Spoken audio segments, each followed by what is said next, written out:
We're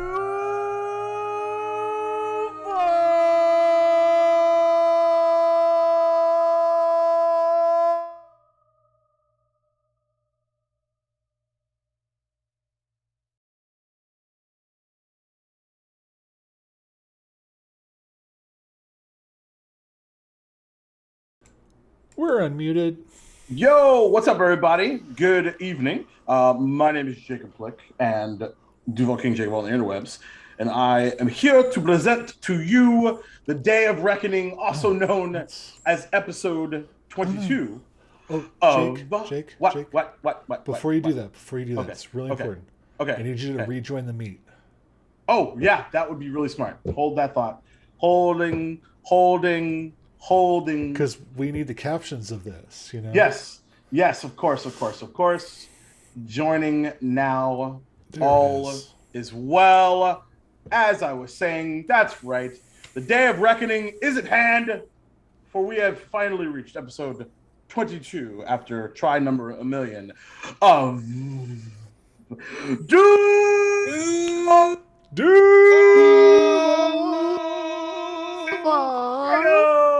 and dragons and dragon queens, pseudo dragons, and lizards. Indeed. So, conspicuous by their absence, we are down one Fenway Jones, i.e. Worscreet, our beloved Way of Shadow monk, who had some wisdom tooths, and if anyone has survived their wisdom teeth extraction, it is a good time. So send her some love and well wishes as she rests from a result of that.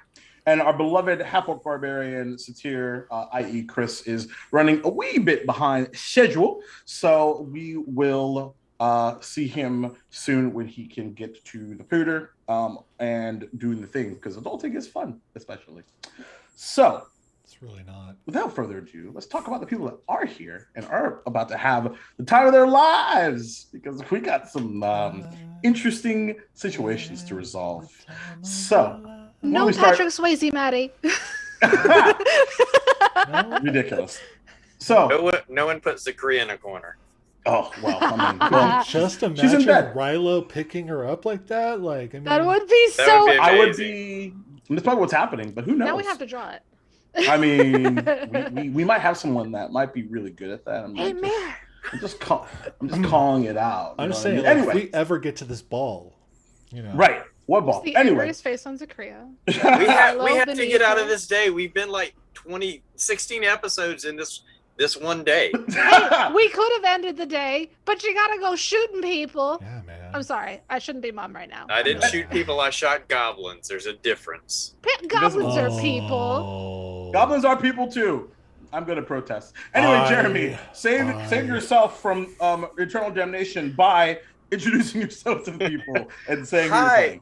Hi, everybody. I'm Jeremy, better known as Darth and Churi, all over the interwebs, except for Twitch, where I'm asked about my OnlyFans TTD. But I'm known as everybody's lovable human roguelock, Devin Corrett, who makes really bad decisions, is in love with Team Mom, and has made some choices. He's made some decisions that nobody knows about. And some things are going to happen, maybe. And keeping secrets from us. Gosh. Like, when has he not kept secrets from you? I mean, I get that, but still, you know. But, you know. No, that's not right. He saw the goblin draw a crossbow. He had to protect his friends. That's not true at all. Literally, that is a nat one on deception. Anywho, Jeremy, glad to have you. It's good to be back. I've missed you guys. Miss you too. Glad that you continue to shoot arrows into the knees that you can't even see. Anywho, Jess, say hello to the people as well. Sure. Hi, guys, gals, and non-binary pals. I'm Jess. I'm FreckleSketches everywhere. I'm your local fantasy cartographer, and today I am also Mom. I'm Zakria Barashi, Fire Genasi Paladin, who's supposed to be taking a nap with her sweet, dear adopted son, Rilo. However... It's not a nap when it's bedtime. Yes, you know? It was going to just be a nap just in case anything happened. But with Malore on the lookout, hopefully nothing goes awry. But we all know that's not true. Everything's already gone awry. I mean, you let Devin go. I did. Parting is such sweet sorrow. Anywho, and last but certainly not least, the man on the ones and twos, our absolute ridiculous source lock of the Petite Persuasion, Matty Silo. Hello.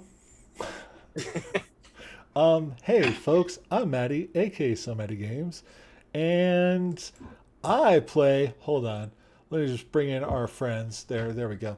It feels a lot better now. And yeah. Oh, hell yeah. Yeah. So That's better. I play Rilo Rumblebelly, who is a Petite sorcerer warlock, who is trying to get to sleep because this has been a very long day, and I really, really, really want my third level spell slots back, man. But what I am doing today is because Devin's decided to start a battle here. I'm going to be manning Worst Street while Fenway's out. Correct. So this should go really well because I'm so adept at martial classes. Oh yeah, they're your favorite. What do you mean? I know them so well, so good. Oh, of course, you're an So expert, good. So a PhD, if you will. So why don't we jump in to tonight's game and talk a little bit about how we got here. So, last time we were all together, after successfully de-escalating the large group of protesters that were seemingly using their bodies to make a quite literal point in regards to the conclusion, making some sort of conclusion to the separation of the Rich and Poe district via an arcane barrier on the eve of Thyreus's ball, a ball that the Peacekeepers, our beloved party, has been invited to. After a long chat with Graham, the mayor, Zachariah especially decided that it indeed was Fight Club time. And thus, after doing a bit of searching and whether they know it or not, celestial translating, a location was found, and they led themselves down through several sets of steps as a door opened and a flying head kick from a Goliath sent Zachariah into a fit of, I would argue, additional upsetness. All while Worskreet taking Talon to this gentleman, creating new scars upon his chest. And at that point, the battle itself was called as the rabbit folk, known as the owner of the gym in which they were entering, by the name of Bailey, decided to advise them that their initiation, whether they knew it or not, was successful. After a bit of going back and forth, Rilo and Zachariah talked a little bit about the magical persuasions, all while Satir and Worskreet decided to spectate, all while our friend Devin was off and away doing what Devin does. Shortly thereafter, after everyone sort of came together, resolving that time to have the meeting with Bradshaw was of the essence. The goblin boss, mob boss, as he seems to have been referred to, self-proclaimed, at least as far as everybody knows, and the meeting in the stables commenced. This was preempted after a surprisingly long round of negotiations back and forth between Satir, Worskreet, and Bradshaw and his hobgoblin right-hand man, Churchill. But as the rain began to pitter-patter, Devin noticed something a bit peculiar, as the outline of an invisible goblin was on top, the second floor of the stable, was noticed. And in true Devin fashion, a crossbow was fired, something was hit as a goblin cried out in pain, And shortly as the chaos ensued, as Worskreet ran over to Bradshaw to attempt to grapple him with the idea to teleport him upstairs, Bradshaw dropped these two small black globules of something onto the ground. And Globules. That's the Yeah. first time you've used that word. I think I said balls actually, but globule sounds more fun. Yeah, that he definitely did not use that post game. Yeah, that's okay. It is what it is. And as we kick things off, first things first, Devin. As I'm assuming we've switched over to the map, if we haven't already. Oh yeah, map. If we- Screen that would be- 1 second, please. Sure. Where is that? It's here we go. Heart hands. Great. So, Oh, first things no. first. What happened? Oh, you know what? I was doing all this work, and I Mm-hmm. opened up Roll20 and all that stuff, and then I lost it. Oh. And then I forgot That's fine. to make sure the map was on the map screen. That's fine. We have time because first things first, what we need to do is Devin needs to roll damage, Oh, no, it's right including over there. sneak attack for the crossbow attack Okay, hold on. before we continue on. Gotta do window capture. We're just gonna do this live on screen, man. Who needs studio mode? I don't care. 27 No, with not sneak that. attack. Oh my god. Ooh, okay. So yeah, Wow. so as you try to aim into the air on the second floor, hoping for the best, goblin-y shrill is your announcement that you were successful. And at that point, I know Maddie, you still need a second. So in the meantime, What up? I need Worskreet to make a grapple check. Okay, we're gonna grapple. So, Jacob, With- Yes. while Maddie is doing that, Oh no. I forgot to ask you at the end of last game because I was going to use Whale from the Grave. Because as long as I Okay. hit with a sneak attack, I can use Whale from the Grave on a target within 30 feet Okay. Grapple of the target I hit is- with sneak attack to do necrotic damage. If you say no, that's fine. I am fine with that because I didn't ask you last game. I'm okay with that since we were still resolving the situation. Can you tell me what it does though? I sure can. So basically, it's the haunted rogue feature Okay. that Sounds like it's additional damage to the other to Well, someone else. it'll if there's deal anybody damage else. because there were two goblins right on that roof. Yes, that you saw. Uh-huh. Yeah. So immediately after you deal sneak attack damage to a creature on your turn, you can target a second creature that you can see with it. Okay, they're actually, I think they're further than 30 feet, aren't they? Let me check. No, they are not. Okay, so as long as they're within 30 feet Now, is Oh, the within 30 feet of each other or of you? of the first creature, Okay, then yes. it's going to take 2d6 necrotic damage. Go ahead and roll it. All right.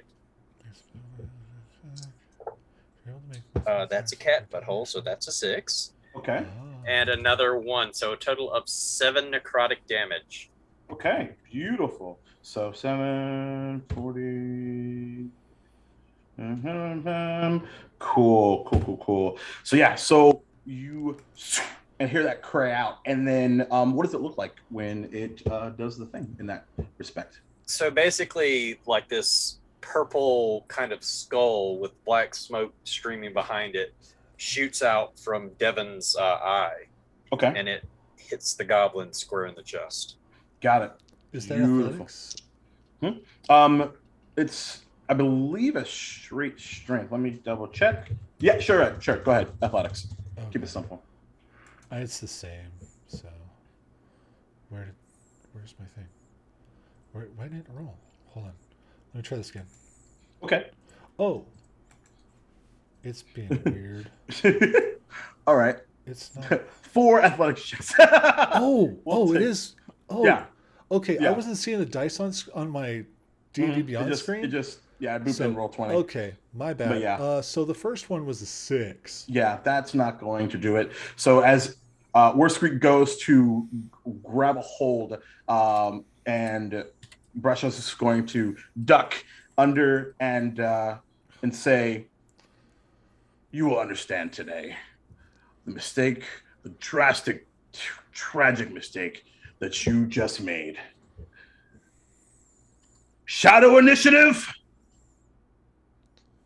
let's party." And he drops the 2 globules, and this large set of magical darkness surrounds the majority of the bottom half of this stable. Oh. And let's double check. This will certainly impact Satir. So let's see what it does. Let me draw a shape. So starts about where he is. So it will come out to about right here. Covered completely in magical darkness. And I'd like for everybody to roll initiative. Okay. This is great. Oh, wow.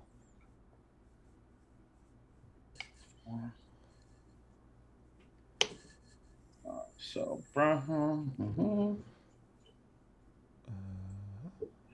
are we'll use. Okay, so just getting everybody together on the enemy side really fast. Bear with me. It's going to take a minute. 10. Let's see. Okay, and that's going to be all right. 25 through 20. 24. 23. Devin, Worst Street on top as per usual. Not a big deal. Quick question. Go ahead and Are Rilo and Mom also rolling initiative? I would say for the purposes of this, because of Malora, go ahead and roll your Zakri's initiative, and then we'll use that for Malora and for Pepper. So yeah, go ahead and roll initiative for both of them. Okay. Alrighty. See, I get dice on my screen. Okay. All right. So let's see what we got here. Okay, so that's 25 through 20, 20 through 15. Satur got a 19. Satur got a 19. Oh boy. Pepper, they got 16. Pepper, Rilo. Okay. And then Zakrio, what does Malora has a 5. All right. Feels about right. Feels about right indeed. It's a lizard. She was sleeping. All right, so let's see what we got here. 16. Okay. So first things first. Make sure I got everybody. Devin, Satir, Pepper, Rilo, Malora. Okay, great. Bradshaw, and cool. All right, awesome. So, Devin, you are up first. You are a bit further away, kind of off map a little bit here, but you don't see the even though you saw the impact, you still don't see the actual any sort of purchase. You can probably, even in the darkness, you gotta know where things hit, so to speak, but you're not quite sure of anything else other than that. And then the bottom half of the stable just disappears into magical darkness. So what would you like to do? So I can't see the goblins anymore that I shot. Well, you can't. You can only see, like, based off of like the rain hitting them, and then they've similarly reacted to your attack, and you're not sure where they are now. Okay. So so if you want to take a shot at them, it'd still be a disadvantage, but you're certainly welcome to try, or you could do something else. I'm going to hold an action Okay. to shoot when I see a hostile target. All right. Sounds good. Any bonusy thing you want to do in the meantime? Or Yep, I'm going to bonus action hide. All right. Go ahead and make stealth check. That is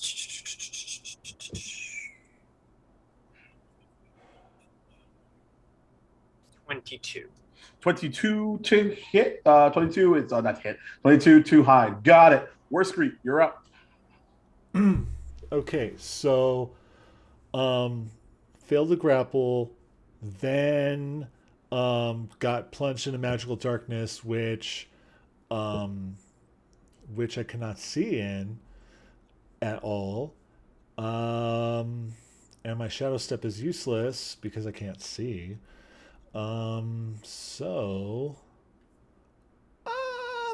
Okay.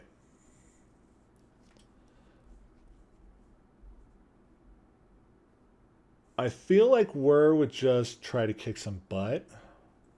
Sounds about right. So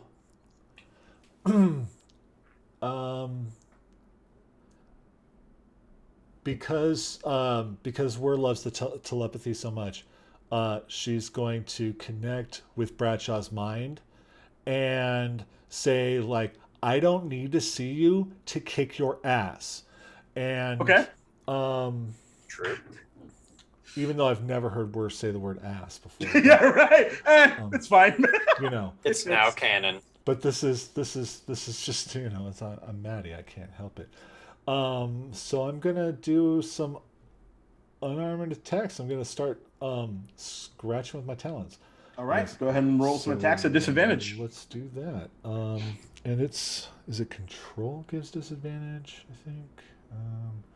Or is it? I don't know. Let me see. I'll try it. Where is it? Here it is, I think. Oh, here we go. Okay, so that's 12. Oof. And then the second attack is 13. God damn it! No, fortunately, neither of those, I should say, will do it. So then, and bonus action, flurry of blows. Okay, Brennan, you'll use a key point to do that. Yep. And that's 2 more attacks, I believe. At disadvantage. Indeed. Which is great.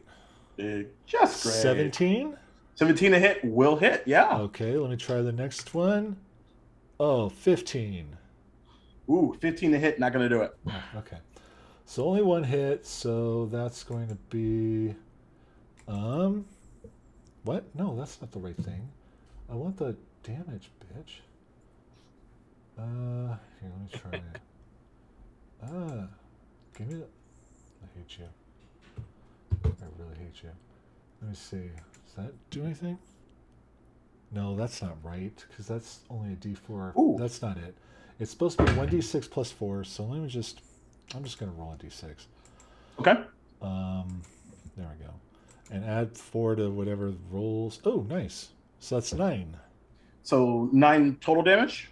9 slashing damage. Nice slashing damage. All right. And he makes his concentration check on darkness. All right. Good to know. So that's action, bonusy, anything else? No, because like she's not going to disengage or anything like that, or offer up a Saying where she's at thing. So, but I feel like she would still like kind of dance around. What's really funny is I was reading the chat and I forgot to do something earlier because I told the my beloved cast, because I haven't given them a lot of inspiration this campaign, that all of them get inspiration. So everybody's got an inspiration token. So you could reroll one of those. You could save that for later. Whatever you want to do. Oh, nice. Okay. So thank you for that, Mac, for making my brain remember. I am not sweet. I'm just saying you're gonna need it. Anywho. Can I roll one of those attacks then? Wow. Yeah, if you'd like to, Yeah, I'll try. go for it. I mean, Yeah, might as well. I'm here. Yeah, sure. You know what this means. We're all gonna die. Now Max gonna do that every session. Did you remember? Jerk. Damn it. 14. No? All right. Okie dokie. It was worth a go. All right. So, now it's Satir's turn. Okay. Sitting in a magical darkness. I will say, Satir hears a familiar, like a drag of metal from in front of him, as the sound of what is likely some sort of decently sized weapon is being drawn. Bonus action first. Satur's gonna rage. Hey, that makes sense. And does the storm aura perchance shed any light for Satur to see through? Even if it did, it's magical darkness, I know, but yeah. Okay. So I will verify that, but I don't think so. Let me check really quickly, because I'm pretty sure it would have to specifically say it can see through magical darkness here. So let's verify. I don't think so. Gain nope. It's one creature you trace in your aura takes lightning damage when activated. So no. Okay, so since it's activated, one creature of my choice takes lightning damage. He's gonna pick Bradshaw. When activated, one creature you trace in your aura. So it's active this turn. So and it's also not a visible thing. Yeah, so sure. All right. So looks like a dex save. Yes. Okay. He needs to be the 13. Well, that's a natural 1, so things are starting off hot. Ha! So go ahead and roll that damage. I believe that should be a d6. Yeah, just 1d6. Yeah. He takes 4 damage from the aura. 4 damage and makes his concentration check. So, but did he perchance give off a shout that I could probably use to hone in on as I hit him? It's a great question. So as the of this electrical energy just encompasses Satir, you did hear him sort of taunt earlier, and you just hear as well. Not enough to, I'll say, remove the disadvantage, but you do know that he is seemingly in the area. Lit! It's not enough. Okay, he's just gonna aim for the sound. Okay, aim for the sound. Disadvantage. Just gonna whip out. Hold on, I gotta embody Chris for a second. Gonna take Mary out, and I'm going to take 2 big swings with my great axe. Go for it. Well done. Get him, Bert. Yep, exactly. Let me see. I can't math. Do.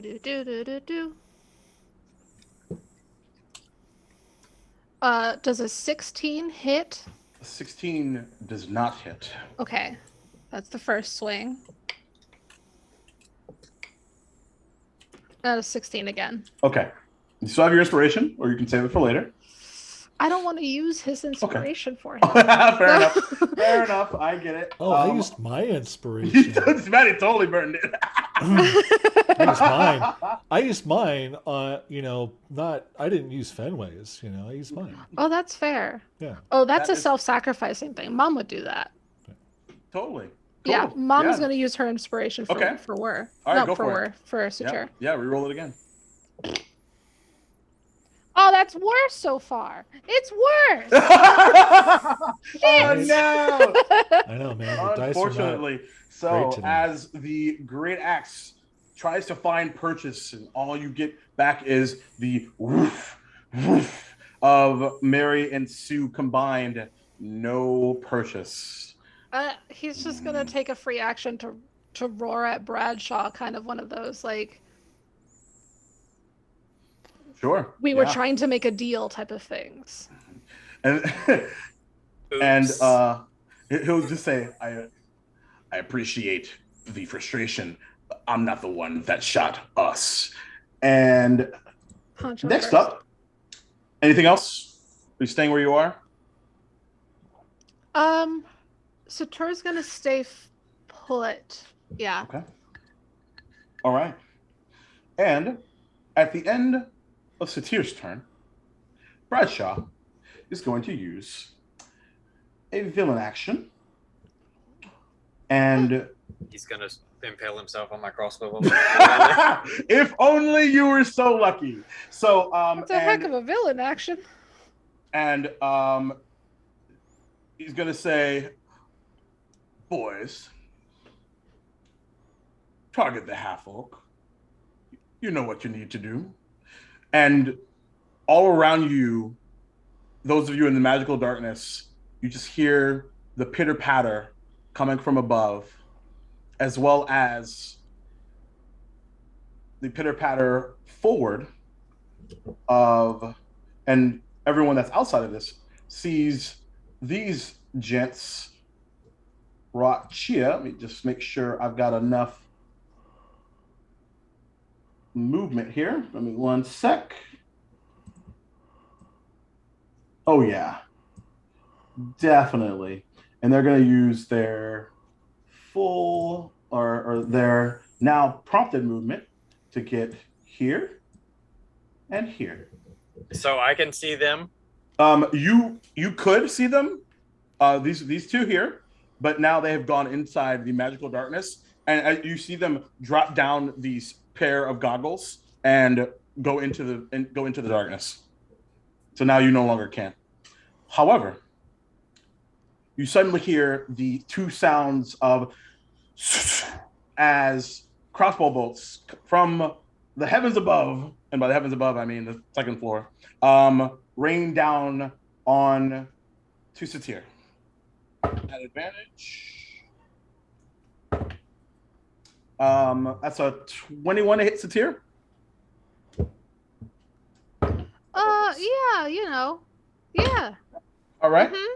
And I don't know if this will do it. I don't think that it will. Let me check. It's a 15 to hit. Yeah, that too. Okay. Mm-hmm. Okay. Whoa. So as Don't make me kill Chris's character, Jacob. Don't do it. I mean, I'm not doing anything. Bullshit. So I'm just playing my evil characters. No. So let's see what we got here. So oh, that's right. Good to go. So 6. So that's in total 12 points of piercing damage because Is that halved because I'm raging? I don't think that he's that toy. Let me check. Yes, sorry. Yeah, that's all. Yeah, it's regular piercing. So you can go ahead and mark that by half. Okay, 6. And that is Bradshaw's villain action. Now, it's Churchill's turn. As Satir heard the long, drawn-out metal clanging sound, and then suddenly hears as this, even though you can't see it, I'll just describe this long, dark, hooked greatsword tries to make purchase at advantage. That's a 18 to hit. Uh-huh. And yeah, that's gonna hit too. 23 to hit. Uh-huh. Okay. So that is going to be Help. nope. help. So 3 plus, so that's 7, 14 points of slashing damage, half to 7, and 10 points of necrotic damage. Ah. Ow. And they are going to stay where they are. Oh wait, no, I'm Sator. There you go. I hope you can hear me. This is going to be a good time. It's nothing personal. And that is, I think it's turn. Let me double check one thing. Oh, actually, one of those I could have re-rolled. Take another 1 point of. How dare you? And No, I was gonna save that for later. Okay, I that don't like the sound is of that. Stop Churchill's that. turn. Now it's the goblin's turn proper, and you, even though you can't see anything through this magical darkness, there is this sucking sound of the something seemingly manipulating this magical darkness, and the two that are in this magical darkness, you all hear the sounds of this of a blade, as for the sake of narration, these two goblinoids weaved together threads of shadow, creating a sword of solidified gloom as they cast Shadow Blade. And at advantage. First one on Worst Greet is a 23 to hit. Yeah. And second one on Satir, yeah, it's a 22 to hit. So this is going to be, because of advantage, this is 2d8 psychic plus, because they are arcane tricksters, they have sneak attack. So they are going to utilize that as well. So I will give you the damage in total here. So that's 7 points of psychic damage. Okay. And this is for Worst Greet. 7 points psychic damage and 12 points of slashing. Okay. And for Satir, 6 points of psychic damage and 8 points of slashing, which would be half to 4. Okay, so 10 total. Yep. And let's see. Cool. So that was their first attack. They have multi, so they're going to do it again.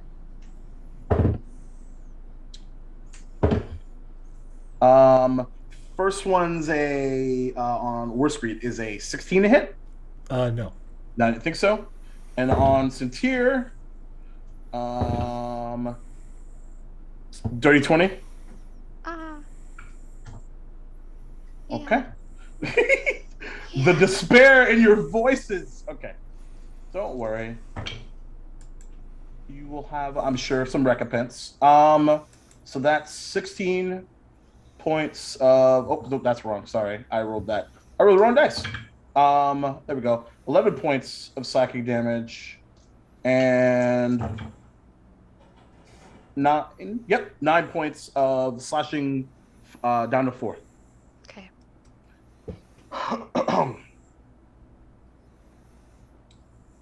Okay.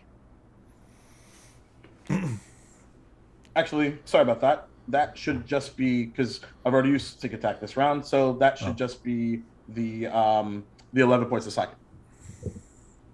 Okay. Okay. They have completed what they need to do. Pepper is up. How far away is Pepper from Rilo? Pepper, so you brought them outside, right? Yeah. Yeah. So this is in total about 90 to 100 feet. Would you say that Rilo's within 100 feet of Pepper? I would. Okay. So if and Pepper, yeah, it's pretty hand wavy, but yeah. But Pepper's with Devin right now, right? Correct. So, correct. In that case, Devin's a little. I sent Pepper out. to get. I sent Pepper to get Rilo. Yeah. So definitely within 100 feet for sure. Okay. So what I'm trying to figure out is if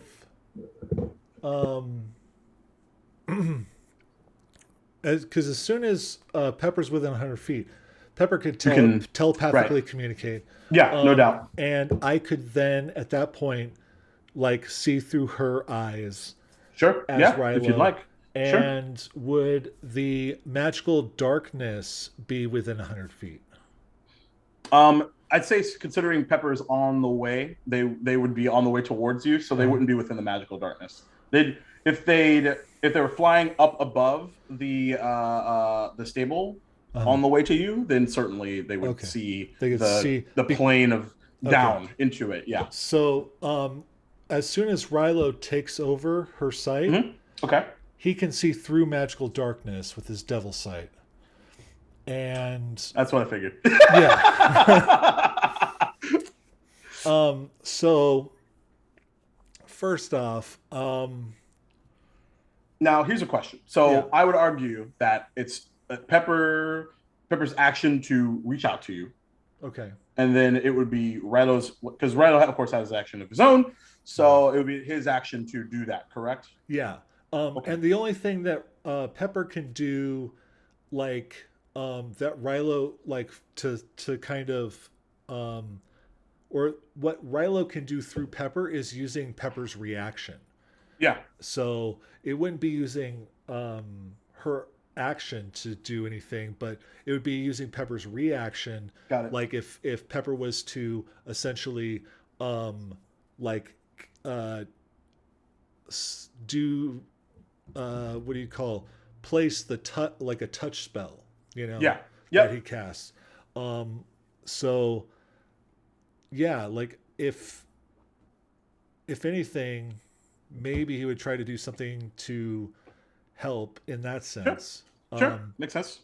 So, and at this point, I feel like the best mode of action would be to,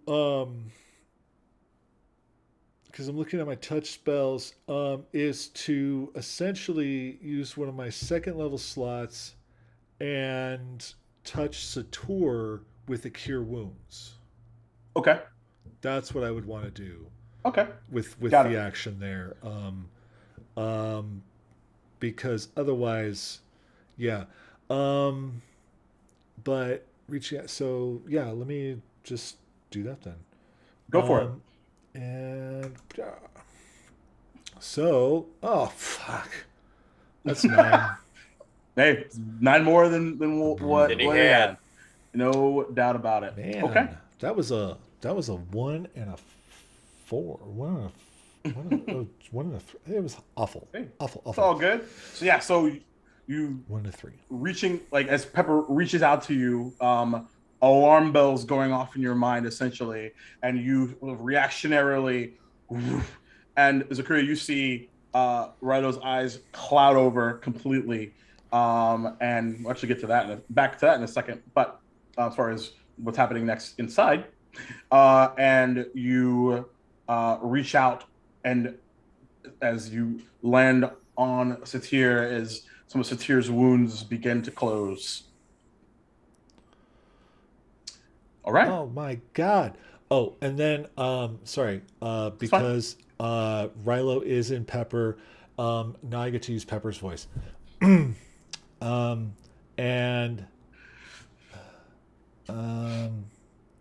this is really bad. I don't really like this. Devin, what did you do? Devin. This is all Devin's fault. It's Devin's fault. It's okay. We'll take care of you, Satir. We'll take care of you. That's it. Okay. One thing that I forgot to mention, because they use their crossbows, Devin, speaking of Devin's fault, you do now see these, oh, I'm on the wrong layer. Hold on. GM overlay. There we go. So that would trigger your action. All right. So you can go ahead and do that. I'm going to shoot the one. Do I see the one that I shot that I hurt? Yeah, it's this one right here. Just like kind of doubled over a bit. All right. I'm going to take a shot at the other one that I hit with the necrotic damage. Okay, sure. And I will use my advantage to make it a straight roll. Okay. Well, these guys are in magical darkness. Oh, they're in magical darkness too? They're not in magical darkness. Okay, well then I'm just going to shoot the shit out of them. I figured. All right, so first attack on the one that I hit with the necrotic energy from Whale from the Grave. That's a natural 20. Okay. I'm going to use my second Shoot him in Whale the from the knee. Grave on the other one. Okay. So for the folks at home, crits in Duval Dragons are a little bit house ruled. It is automatic maximum damage plus what you roll. So go for it, Devin. Tell me what you got. Max plus All right, dice. so let me see.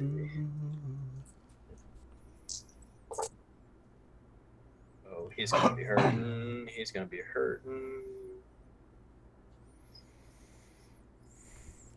Oh no. Do I not have... 16. I haven't had the sound on this. Wait. You haven't had any sound on? Really? I don't have the sound. I'm not hearing anything. Why am I hearing anything? Oh, weird. I've been What's 20? musicking. What's 25 plus Oh, that's why. 36? 25 plus 36. Yes. How do you want to do this? So basically, it's like if you've seen Yondu from Guardians of the Galaxy, the crossbow just kind of like arcs out from the crossbow. Yep. And it looks like it's going to miss, and at the last second, it arcs and catches the goblin in the heart. Beautiful. So you actually see, as both of them having just looking around, trying to find the sniper in their midst, and then you just hear and see as soon as the first one's body falls, as the shockwave encompasses the other, you hear like the sound of what you assume is the goblin screaming, and then the impact of it just like blows up to the point of this cacophonous sound of screams of these some of the folks that you've maybe been in contact with, as that one is torn asunder. Both of these goblins no longer of this world. So that's a hell of a there we go. That's a hell of a held action. Okay, so His Melora. buddy got whacked. That took way too long. Damn it, Jer. So, Melora. Melora. Okay. So, Melora, goodness. As a lizard, her sense of smell via heat is better than her eyesight anyway. Can I see if via telepathy she'd just be like, she'd just probably send one fucking word because she's so done with this already. It only just started. I'll tell you what, give me a wisdom check. Okay. Don't fail me now, dice that hate me. What did these guys call themselves? The Kingdom Hearts kids or something? Not even close. You wish. Shadow initiative. If they call themselves the Kingdom Hearts kids, I don't think you would have killed them. All right. I don't know. It is Devin. Let's see. What? Can I see this bigger, please? Thank you. That is a 15. A 15. So, you seeing kind of the combination of Rilo. You've seen Rilo do this before, and you know that Pepper was assigned outside. So you can certainly assume something is amiss, and sort of follow up. And you do reach out, and you do get this like emotional sense of both a like not terror, but of concern and also there's a kind of a hint of peppering, like no pun intended, of I told you so. Yes. Yep. That would be exactly it. Because Melora would probably just say the word trouble. That's it before she would like use her nose to try to find the closest prey. Mm-hmm. So, is she hanging out, or is she moving? Oh, whoops. Oh, my Did bad. that take her action to warn Zakria or no? I'd say it's a free action Okay. in this situation. In this situation, then. So Yeah. she's going to try to use her nose instead of her eyes, seeing that literally a moment ago she looked to her right and saw, people, and then she blinked and there was just And they were a gone. sheet of black. Exactly. So Yep. she's going to, That sounds right. cool. She's a lizard. She can climb. She's going to use her nose and try to use her multi-attack Okay. and bite something. Yeah. Just She's she just gonna comes open her out big and lizardy maw. around. Yeah. Sure. How much movement does Melora have? Melora has 40 feet of movement. Okay. Yeah. No worries. Boop. Is this with disadvantage? This is. Oh yeah, definitely. Okay, that's what I thought. Wow. It was a 3 both times. So, So yeah, she climbs up and around and just seems to try to rig forward with her bite, I should say, without making a single purchase. without making a purchase. Okay. Let's see. So She is inside she's magical gonna darkness. move She's like right there. Unless you want to move her. there. Sure. Because probably because she can still smell the goblins and be like, oh, I probably just missed. Hang on. Okay, sure. And then recalculating route. Calibrating, Lower the calibrating. GPS. I love it. All right. And Not instead, on air. she's going to slam against the stable to see if she can at least break free. Okay. She has multi-attack? She has multi-attack. That's amazing. I respect that so much. It is a riding lizard. Yeah, fair enough. That was a 3 both times again. I'm not even fucking with you. Throw away that dice. Okay. It's Melora's dice! She's asleep though. She's asleep though. She's just really unenthused. No Hold on, doubt. really quick. Yeah. Would we say that because she's attacking the wall as opposed to the goblin next to her, that this was disadvantage because she can see the wall? It was still a 3 both times. Yeah, it's still but 3. So no, but the particular place that she was heading up, which was north, wasn't in magical darkness, so it would have been a straight roll. Okay. It was still a 3. Let's not worry about it. There- But for future reference, For she's future trying to break reference. free. Got it. Now it is Bradshaw's turn. So Bradshaw, first and foremost, is going to actually, let me just double check one thing. Make sure I can do this. Okay, yeah. He's going to burn a sorcery point, I believe. Let me check one quick thing. I'll allow him to use another concentration spell, just so darkness goes down. You wish. So you're probably not gonna like what he's up to anyway. So let's see.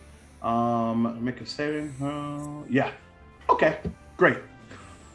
So everyone that's inside of this particular magical darkness feels the area around them begin to heat up as Bradshaw uses Careful spell in which to protect some creatures from a spell upcoming full force, and will choose all of his allies to not be hurt by the upcoming spell, which is Fireball. I need everybody to go ahead and give me a dexterity saving throw, please. That is including Melora, Warskreet, and Satir.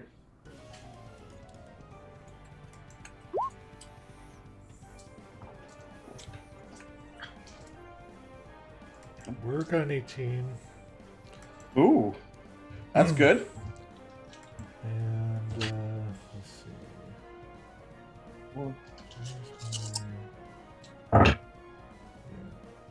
6, 8, 10, 14, Pepper got a 5. 18, 14. Wait, whoops. Okay. That's not good. So that's 6, 8, 10, 14, 14, 22. Okay. So that will be 28 points of fire damage. And the DC was 17. Oh, cool. Satur saved. So Satur saved. And so did Melora. Melora saved. Pepper's gone. Pepper saved, but Pepper's gone. No, Pepper Right. didn't save. Oh. Pepper got a 5. Yeah. Oh, great. So yeah. So as you hear just the sound of as the ground is encompassed in fire, and I need to roll a thingy. Okay. But seemingly doesn't seem to catch, fortunately. All right. And How much damage was that again? what did I say? 26? Hold on. I think. I still have it. Fortunately, I still have them all here. Yay. 6, 8, 14, 18, wait, 14, It's just 18, 14. Nope. 20, 20. Wait, no. I gotta- 19, 18, I think I said 17. 20, I think I said 16. 28. Damn it! So 14 for half. Yep. Oh, wait. That is, yes. Oh, doesn't... Oh, no. Hold on. Doesn't she have And evasion? I don't think she does. I don't think she has evasion. Ah. Nope. Okie dokie. And Oh, yes, she does. Yes, she does. Oh, snap! So, Cool. Boom. Boom indeed. Took So yeah, 4 damage. as just feeling the temperature rise up, she sort of hops up, floating in the air, maneuvering around the radius of this fireball blast. How's the two looking? Uh-huh. Crispy. Okay. Uh-huh. Crispy. Okay. A little crispy. Okay. Anywho. If you want a number, 49. Okay. Oh, wow. He's doing all right. All right. So, let me check one other thing and make sure. So, yeah, so burn that, and I think, and he'll just say, "You can always run." Oh, Wait, shouldn't darkness be dispelled because you catch fireball? nope. Fireball's not a Damn it. concentration spell. Yeah. Nope. That's not how that works. Okie dokie. That Damn is it. Bradshaw's Shut turn. up, Jeremy. Speaking of Jeremy, we're back at the top of the round, Devin. How far would you say Bradshaw is from me? You have no idea. But I thought you said I could see him and hear him. You could hear him, you just don't know where he is. Okay. So Because what he's I'm- being loud. You can make a perception check at disadvantage if you'd like, but it will take your action to do so. do I see Rilo and Zakria? You do not. I am going to use the charge on my Cloak of the Mannerbeak. I'm going to teleport. Dimension door? Where you headed? Yep, Dimension Door. To where the doorway would be. To the doorway Yep. to Brass Tacks? No, to the doorway on the building where everyone else is. Oh, nice. So down to like right here. Does that make sense? Yes. This is the doorway.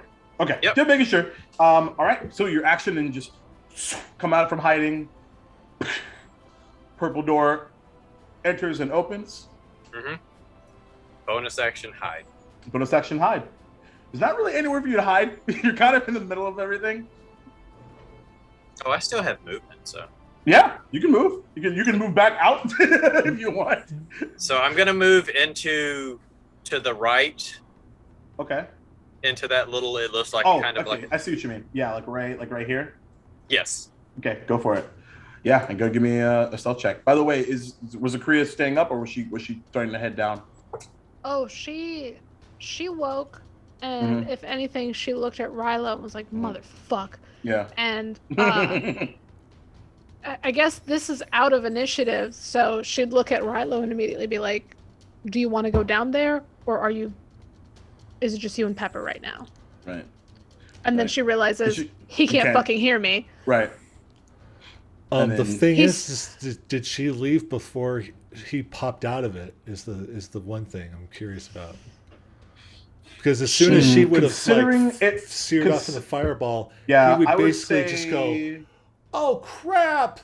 Yeah, I would say well, based off of when the fireball went off, which is at the end of the round, because Zakria was acting, because essentially Zakria was acting on, and the purposes of this was acting on the Laura's initiative. Yeah. And so you wouldn't have received a response from Rilo up until right now. So she would have, remembering that Rilo was tired, she would have left him. Okay. She would have just honestly jumped out of the window to where the barn is. Okay. And do a superhero landing. Okay. If she can land it. Yeah. So you guys are on the, I want to say the third floor if my memory is correct. Yeah. Was the barn right next to us so she could land on the roof? There's a separate, because the barn itself is like an attached structure.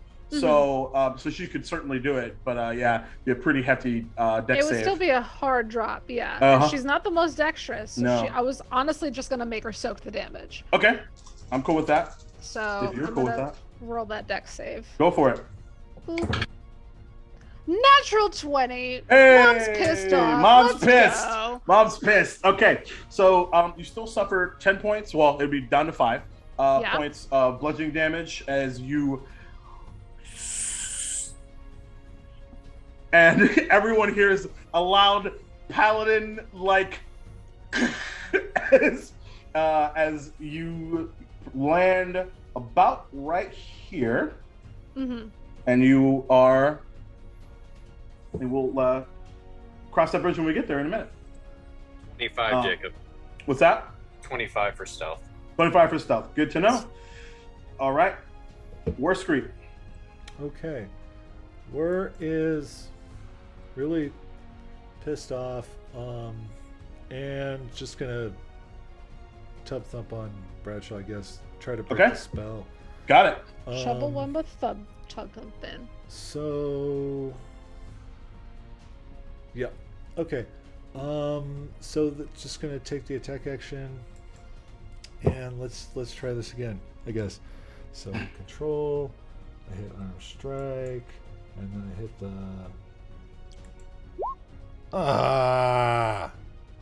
No dice?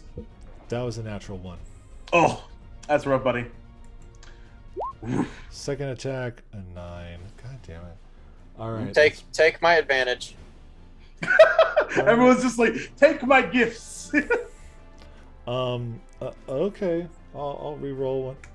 Yeah, re-roll one of them. 12. 12, no dice. All right. Burn a key point. Flurry of blows. And do. I just can't think of anything else right now. So, let's just try this. You're doing great. Sure. Don't patronize me. 15. 16. Oh, buddy. I'm sorry. Yeah. Just. It's like your shadow. You're literally boxing in shadow. How dare you, Jacob? I don't know. Hey, you're a wonderful GM. That joke wasn't funny. It wasn't. It was pretty terrible. I love you too. You're not wrong. Let's see. What are we going to do? Actually gonna wait on that one, I think. Actually, I forgot to do that. That's interesting. So, at the end of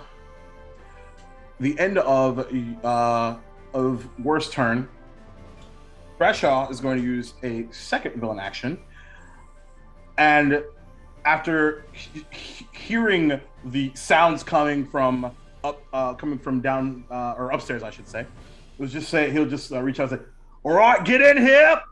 Time for some reinforcements." And especially you, Devin, right where you came in, you see two. Let me switch this up here. One goblin come in from here, and Zakaria, you hear another familiar thud as one goblin comes in from here. Hearing the thud and seeing the goblin, she goes, "Hey, what the fuck?" And it just like you see it begin to conjure this shadow, and it just says, "Good evening." And, Is it? Is it really? I don't think so.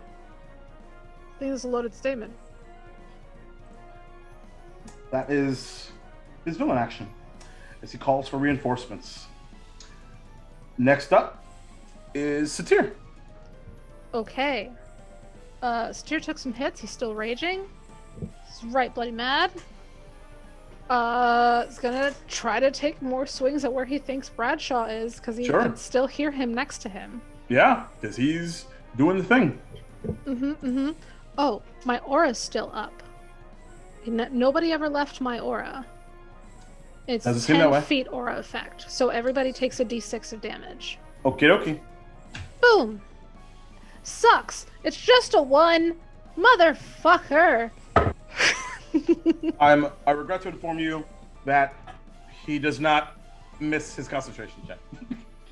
I hate this. Well, they all take a point of damage. Okay, point of damage it is, and boy do they. And you just hear that sound of electricity run current through them. Okay, he's gonna take his 2 attacks at Bradshaw, knowing that if he can at least break the fucking darkness, we won't all have disadvantage anymore, probably. Blah. That's a natty 1 for the first swing. What is up with these dice tonight? Look. My dice are just like, like, I'm hungry for blood. Okay, that's better. That's better. Okay. It's better. Okay, I can't count, and I have several calculators open.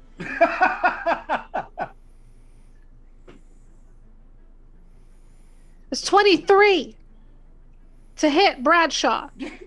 I think that's on my second hit. The loudest Jess has been in the entire campaign. I like barbarians. I just don't know how to play Sator. 23 will indeed hit. Roll damage. Okay. D12's time, baby.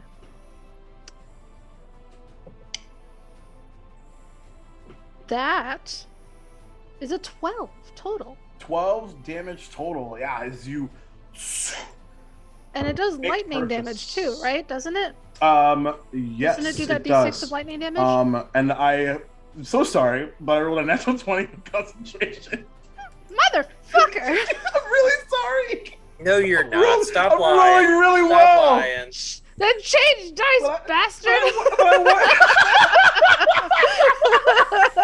I want y'all to have fun. And 2 lightning damage, I guess. Okay. Sure.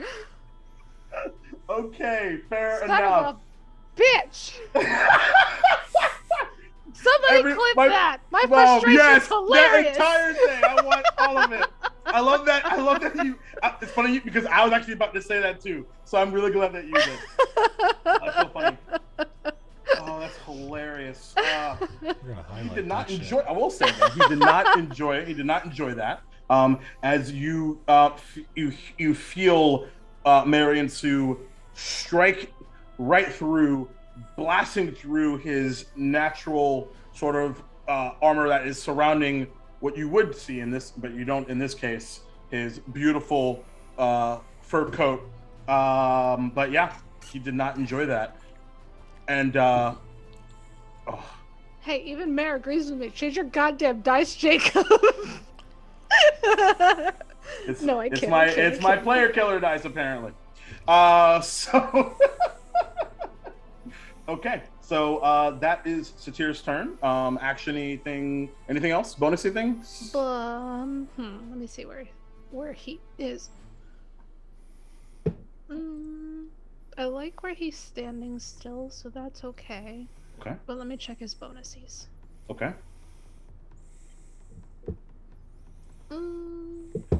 Oh, he doesn't have much in the way of bonus actions. Okay, that's fine. So I didn't think so, he's but all I thought I would double check. I appreciate it.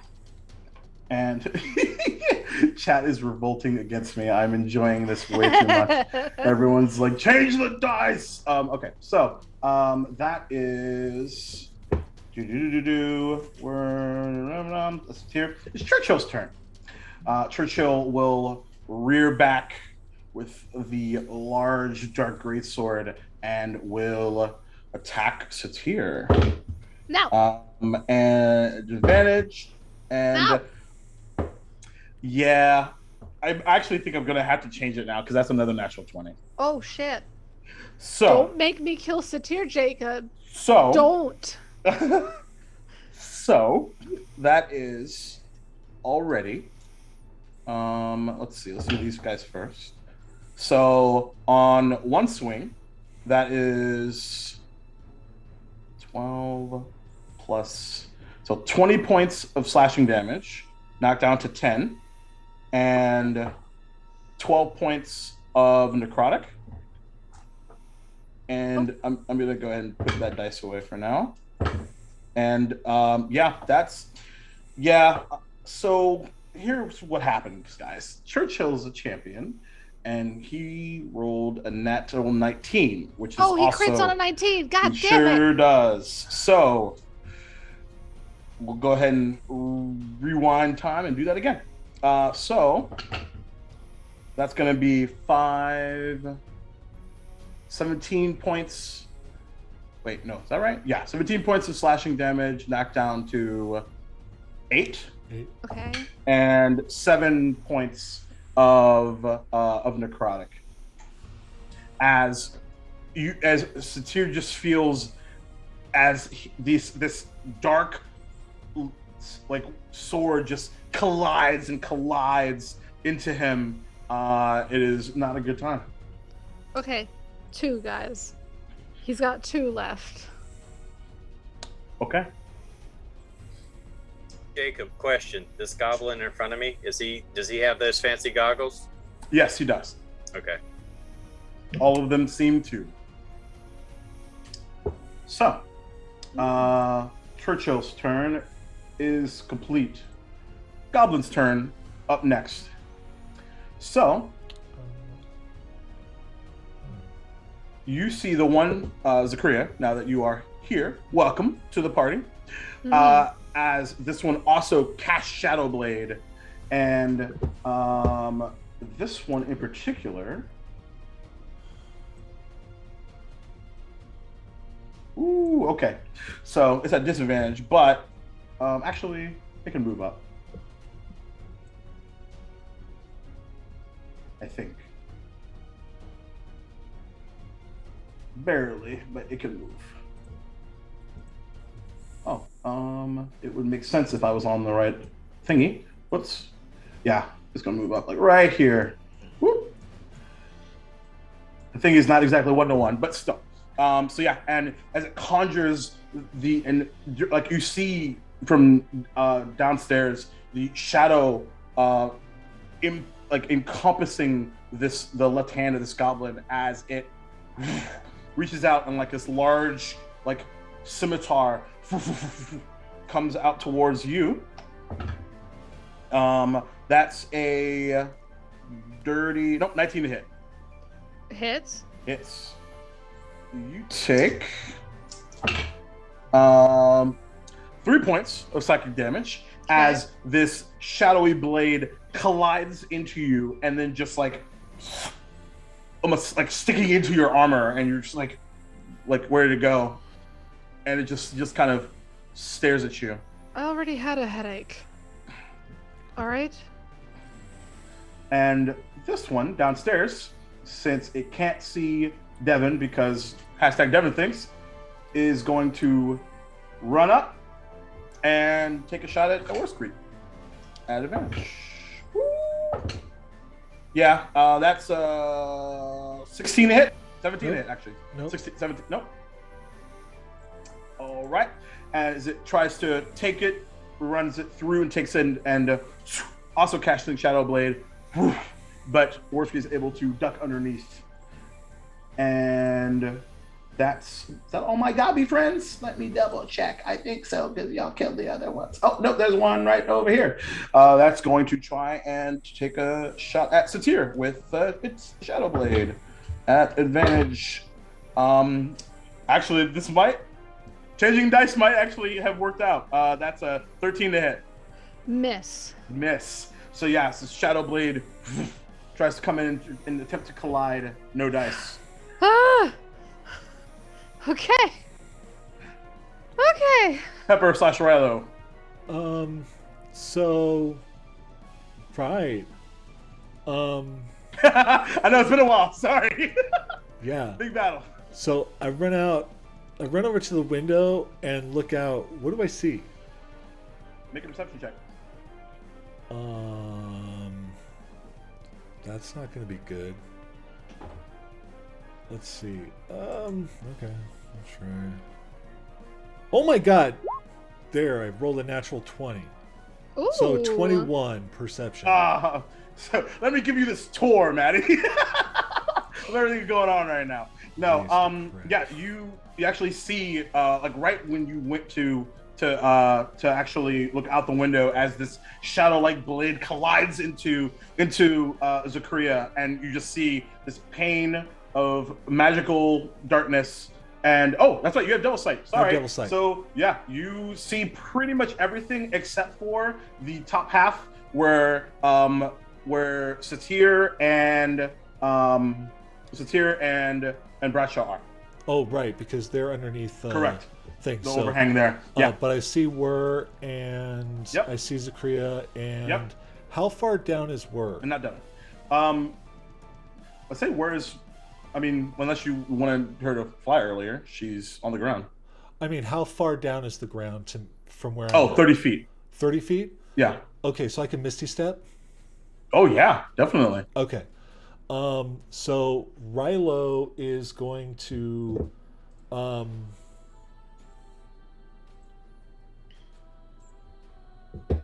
Is he really? Because that's stupid. But it's not.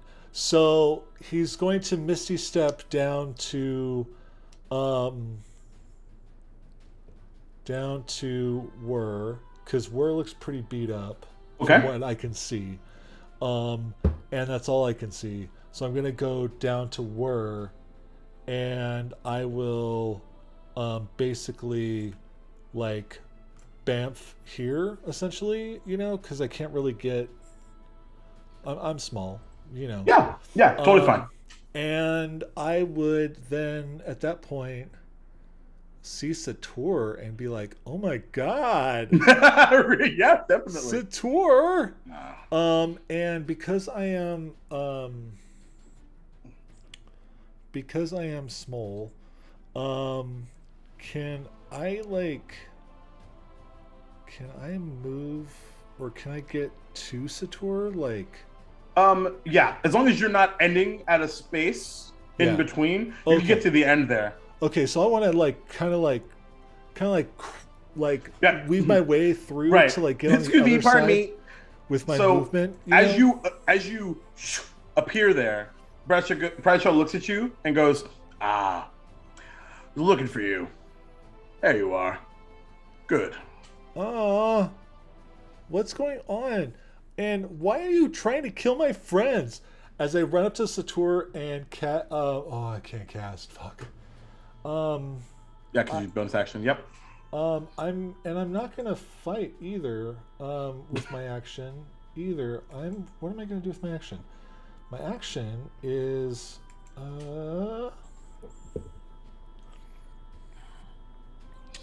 I'm going to ready. I mean, I'm gonna try to heal Sator when on my next turn, but right now, I'm gonna.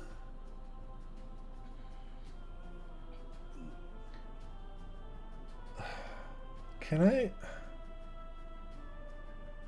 I don't know if that's no. I guess that's not a thing, is it? What you thinking? What you thinking? Well, it was like I want to try to help, like maybe use the help action. Okay. And I think what I'm going to do here is, because I can't heal Sator right now, but what I can do is I can help Whir. Okay. So I want to help Whir by just by getting up in Bradshaw's face so that on her turn she doesn't have disadvantage. Okay. And so as you get up, because I'm not going to move. I'm not going to move over to. You're staying as Grill. Okay. I'm going to stay. I'll stay where I'm at. Okay. And honestly, I may even just move up closer to Bradshaw. Okay. And just be like, but dude, what is this? What is this? What? Come on. You guys are taking advantage of all my friends in this darkness and stuff like that. Yeah. You would too if you got attacked. I didn't start this. I just aim to finish it. But you can end it without death. You're right. Be the bigger man.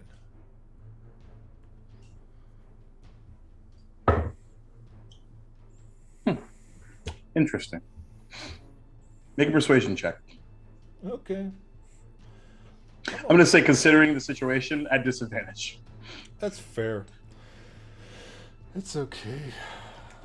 Get it, charisma buddy. Wait, hold on. Did that not do the thing? It didn't do the thing. Okay, hold on. So I'm just gonna have to roll that again. So the first roll's a 19. 8. Okay. Not sure if your words made a purchase, but you've given Bradshaw something to consider. All right. Zakaria / Malor. Okay. Let's see. Malor doesn't have any orders to stop at all, so she's gonna keep trying to bite with her multi-attack at everything. Yeah. Okay. At this. Go for it. Goblin beside her that she doesn't know is there. I love that token so much. I'm so good. So happy with it. Her big mad, and big you know, mad. Oh, it's the best. By the way, I would like to give a shout out to Che Peku for finding and creating this map, because I was just like, how the fuck do I find a map like this? Because I suck at drawing. Advantage. Yay. Oh, that's actually no. Okay. 2-minute tabletop is who did it. That's actually who did it. Anyway, sorry. It's okay. It's okay. Does a 15 hit? 15. Who are you aiming at? The world. How do I ping? I know, right? How do I do anything in D&D? How do I do stuff? Let's see. 1 second. I lost my my buddy's turns here. No, 15 will not do it, unfortunately. Okay. And she has. Actually, I'm sorry. Okay. These are different. Yeah, the 15 actually is the AC. Okay. 15 is the AC, so yeah, she's I'm looking at the wrong gonna stat block. with a bite, boop a doop a doo. So that's Oh, Let me and switch this I up dropped here. in the Hold on. Discord, Jacob, I'm the measuring. stats I that I'm seen using for it. Melora. Okay. Goal set. Just so you know. And if it's wrong, let me know. I'll It's retcon. all good. No, I'm I'm cool with that. I'll Okay. study them more at a later date. As I go to find the song that I wanted, which is So this her one. bite is 2d8 plus 2 piercing. Okay. So 8 piercing damage on this 8 goblin. piercing damage. Yeah. So so you don't see anything, but you do hear the sounds of crunch of bone and skin and the scream of a goblin no longer existing. Okay. With her movement, and since Melora has a climbing speed, she's gonna climb over and try to aim for something else. Go for it. At disadvantage. That's probably not gonna be good. 12 total. 12 total, no dice. To hit anything in her vicinity, including Sator, nothing. Yes. Which is probably okay. It's very good, yes. Yeah. I was honestly gonna roll a Don't- d4 to see where she aimed. I was about to.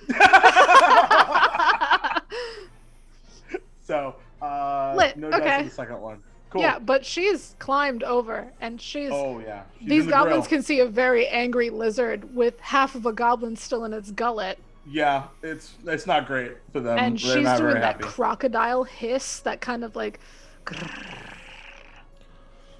Oh, yeah. Threatening AF. And then Zakaria hears them crunching, munching, and goes, "What the fuck?" in her head, and Melora just goes, "I was hungry." And on that note, it's Zakria's turn. Looking at the goblin before her, who just did damage to her, she goes, Mhm. "Don't piss off the lizard downstairs. Just advice to you." And she's gonna cast Moonbeam. Okay. And then suddenly, oh! Yes. Great. I'm gonna roll a d20 because she knows that she can't see in the darkness below her. I'm gonna roll a d20 because there's 20 spaces in that magical darkness below, and whatever I get on that d20 is what she's gonna You're not sending again around this one in particular? around the darkness, yeah, like below. So she can't hit Satora, but she can hit like this kind of back area where Devin is. Gotcha. Because where this guy is about right at the edge, actually. Yeah. So she's not aiming at that guy. Oh, she's interesting. she's gonna try to hit, like, because she knows via Melora that there's people around Melora. Okay, yeah. Go ahead and give me a wisdom check, actually. Oh, okay. Ah, You okay with her, Maddie? Zakaria's pretty wise, right? Yeah, she's pretty wise. That's an 11.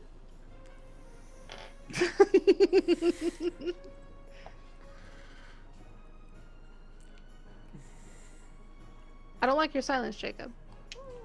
What's the number? 11. 11. Okay.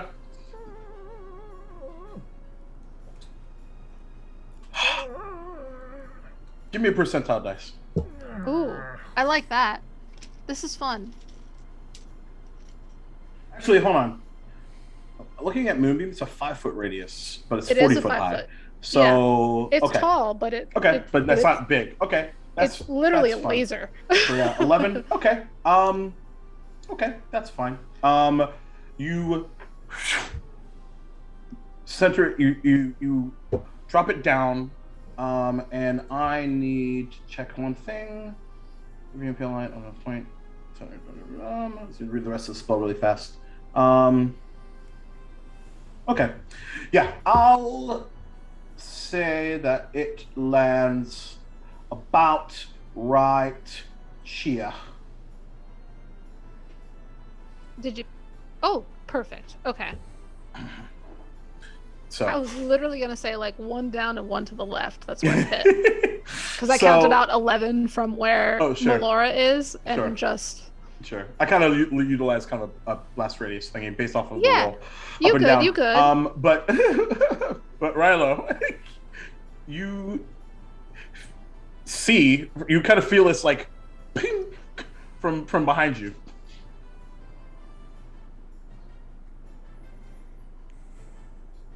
As this large column of light encompasses the area behind you.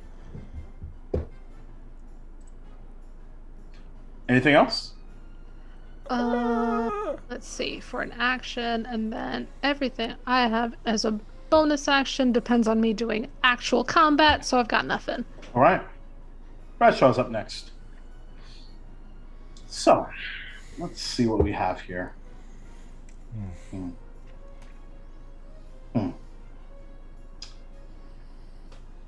Well, I believe that's almost all of us, I think. But I wonder what the 6, well, now the 7 would do with all of you in tow. As I said, the game always continues. Nothing personal. And he's going to actually, this is, let me make sure I got this right. What does Rilo know of the 6? He originally knows that they're sort of the faceless, nameless leaders of the capital. Yeah. And sort of the last conversation was this rumor mill about there suddenly being a 7th, which you would know has never happened in the history of anything. Okay. And are they like, what kind of leaders are they? Like, are they benevolent? Are they?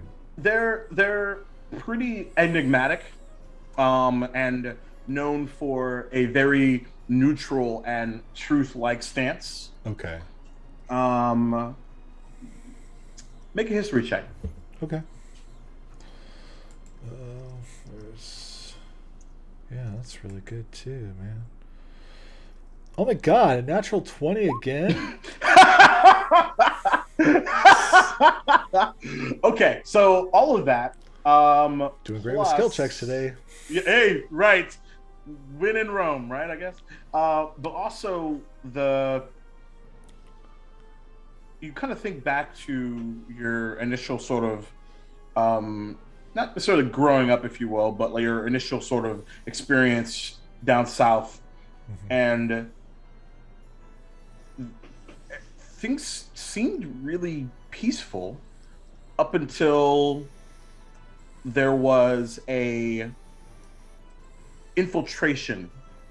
You get the sense that the 6 weren't really who started the conflict to begin with. And something that probably jogs your mind as well is, especially since, as you've learned, magic is not really appreciated in Nuvalia. For a country that is specialized in the arcane, it's probably pretty strange that they were very desperate, which escalated to the Queen Ellen Nuvalia kidnapping and the ceasefire that was negotiated since then. So you're beginning to put things together that what you've heard doesn't really add up. Right. Yeah, that's about it. Okay. They try to keep themselves away from the people, not from, as a governing body of neutrality, not necessarily of one-on-one sort of like debates and conversations. Right.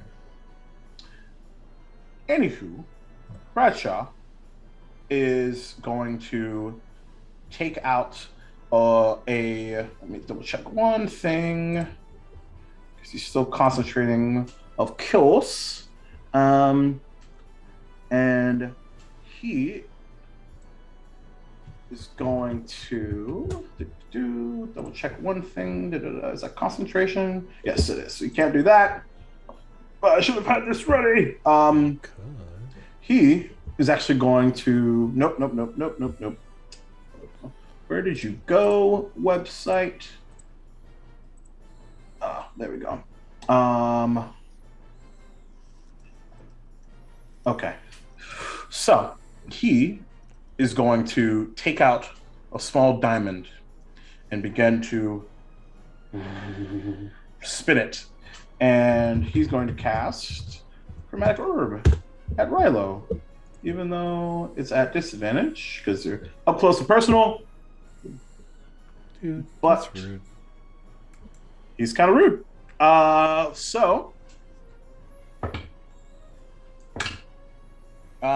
Well, fortunately, at disadvantage, that's a 18 to hit. Not with the shield. Hey! So yeah, as the diamond is surrounded by this electrical energy and fires out to you as the bluish arcane energy surrounds you, dismissing the chromatic orb. That's clever. Very clever. And that's his turn. Because that was his first level spell. Yeah, he's gonna stay where he's at. Top of the round, Devin. Or maybe we could take a break at the top of the round. Yeah, if you would like to. We have been going for a little. We've been going a little ham. Because Sure. one, we could bring Chris in pretty soon, and Oh, yeah. two, I am all out of beverage and stuff, and like normally I could just walk away, but I'm also running the tech and stuff, so I don't like to walk away. What? Tech, Sure.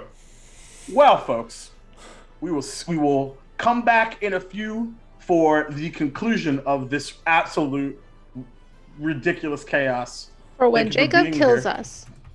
I did warn them that this was going to be a different situation. See you soon. It's Don't all go good. nowhere. We still love Jake. It's okay. He's not going to like my next character, so it'll be perfect. That's true.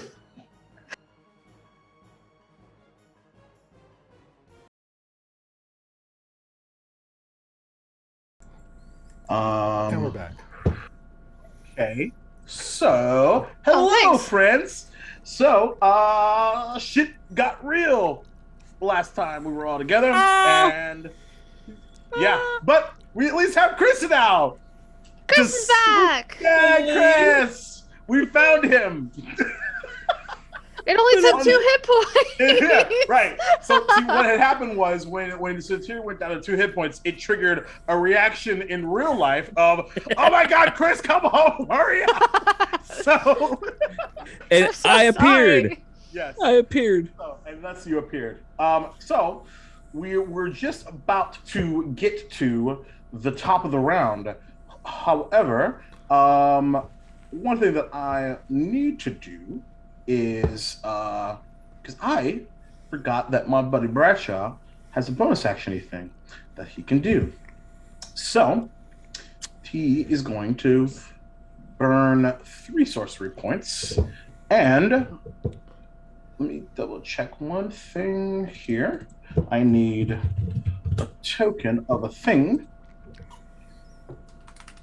As you all see, right behind, or actually right next, and actually behind Satir, as he moves away from after the chromatic orb did not work thanks to Rilo's perfectly timed shield, as the shadow shakes and out from beneath it comes this hellhound right next to Satir. This is not de-escalation. Did I say I was de-escalating? Just because you're short, just because we're short, doesn't mean we can't be bigger man. Be a bigger man. So, I need to get me. I can't find my hound token. That means it doesn't happen. I'm just kidding. It definitely does. But but in the meantime, while I'm putting that together, top of the round, Devin, you're up.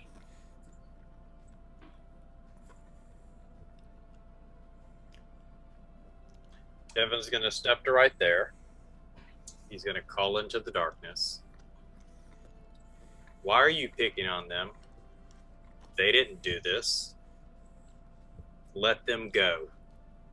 And I'll tell you who did this.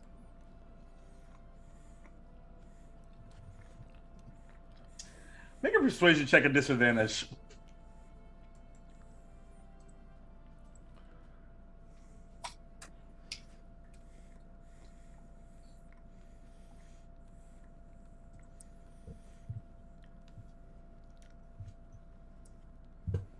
So I got a 28 and a 22.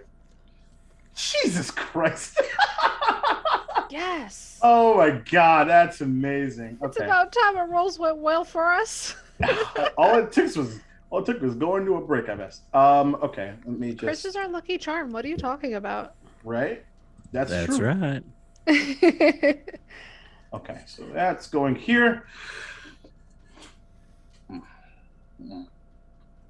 Considering your last, and you have a crossbow in your hand, well, I can put a few things together. And when you continue to break the collector's favorite toys, what will you do then when he comes and wipes out your little shadow playthings?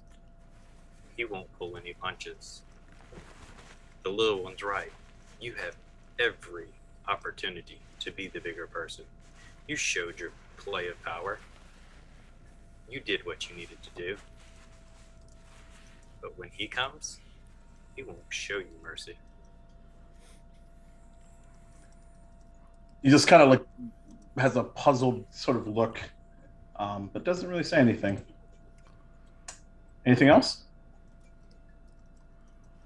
As you step out into the, even though everybody inside can hear you, well, Rilo can see you, but Nope, he's gonna stand right there in the opening. okie dokie dokie. I need to double check one thing because let's see. Okay, actually, I need to roll initiative for the.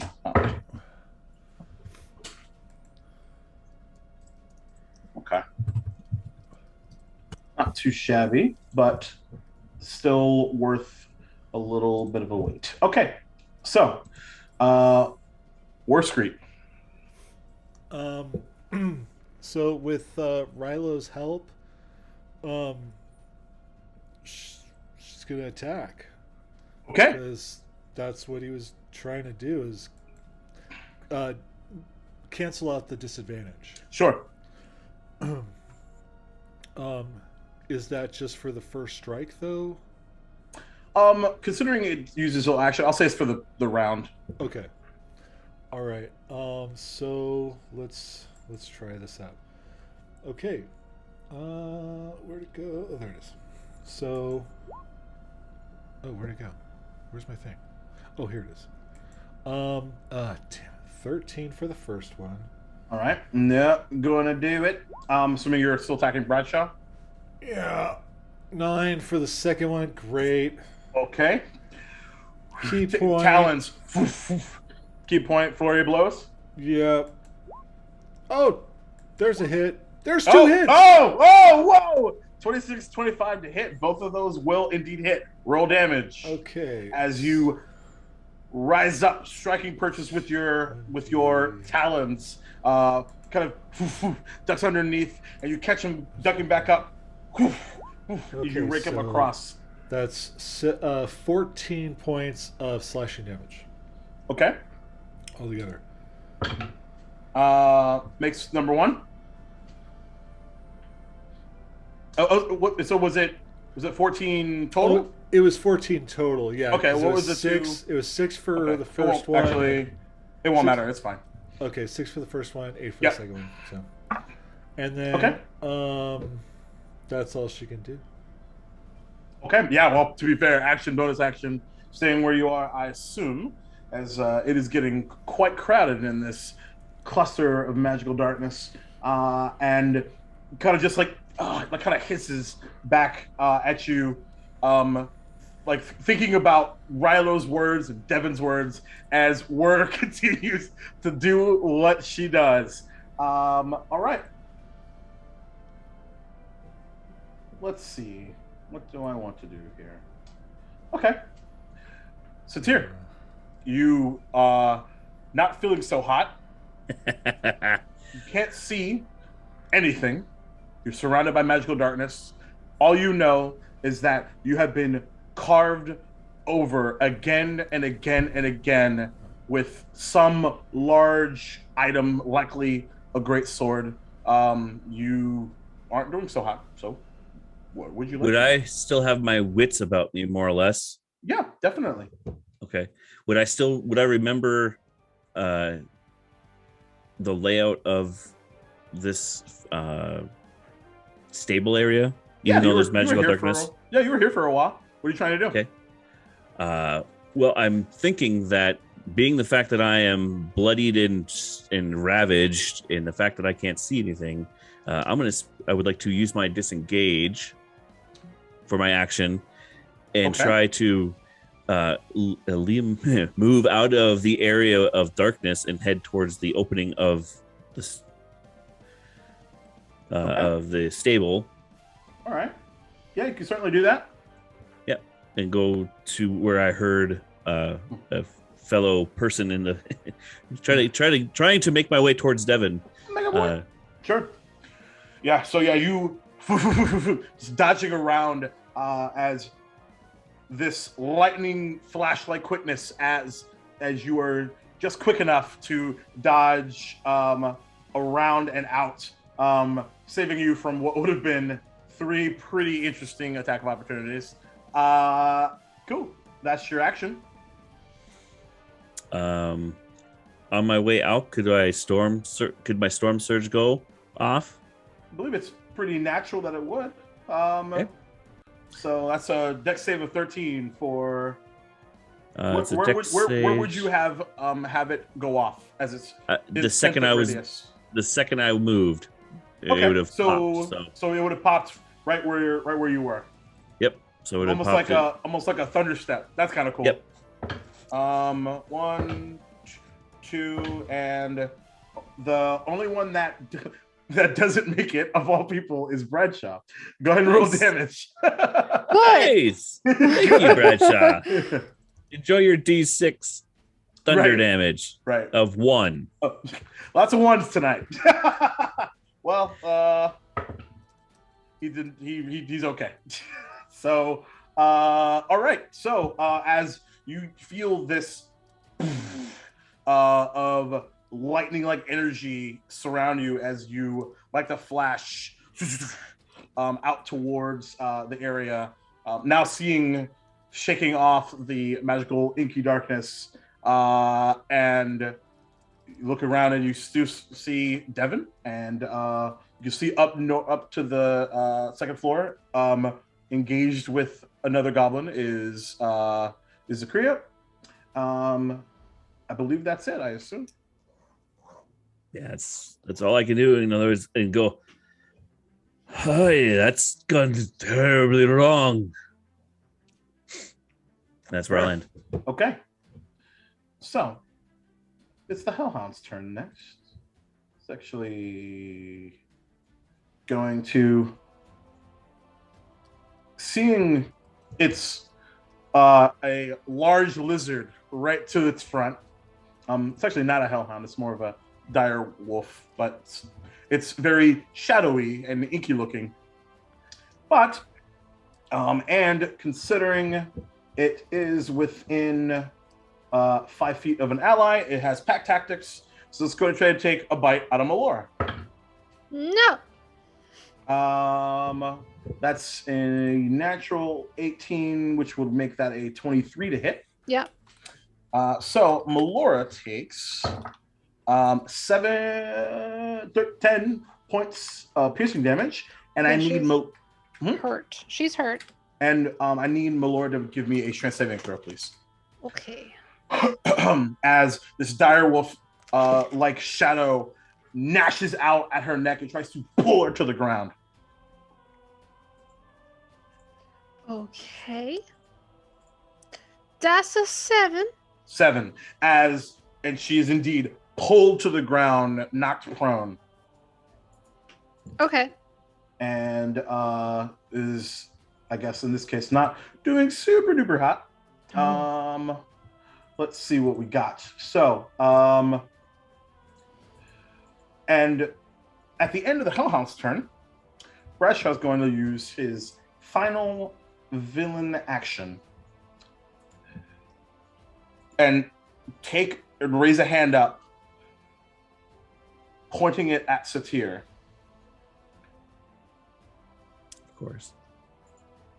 Take him out.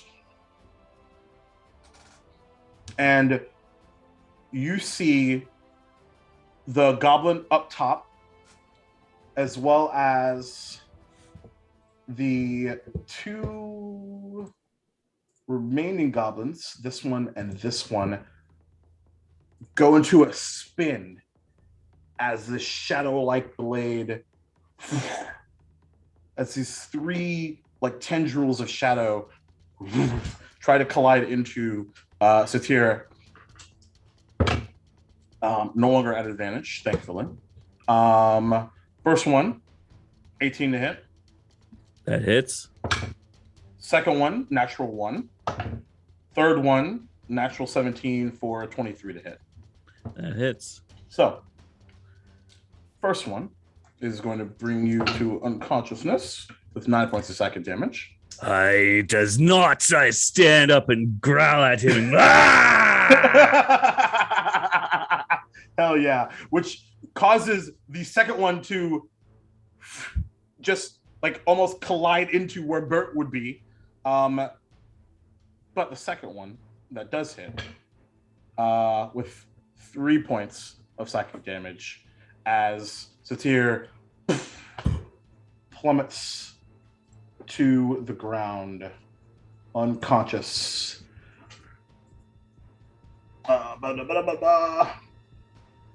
So,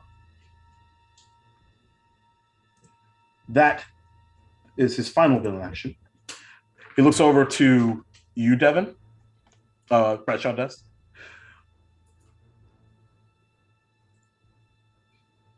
Kind of stares for a second. I'm waiting. You didn't de-escalate the situation.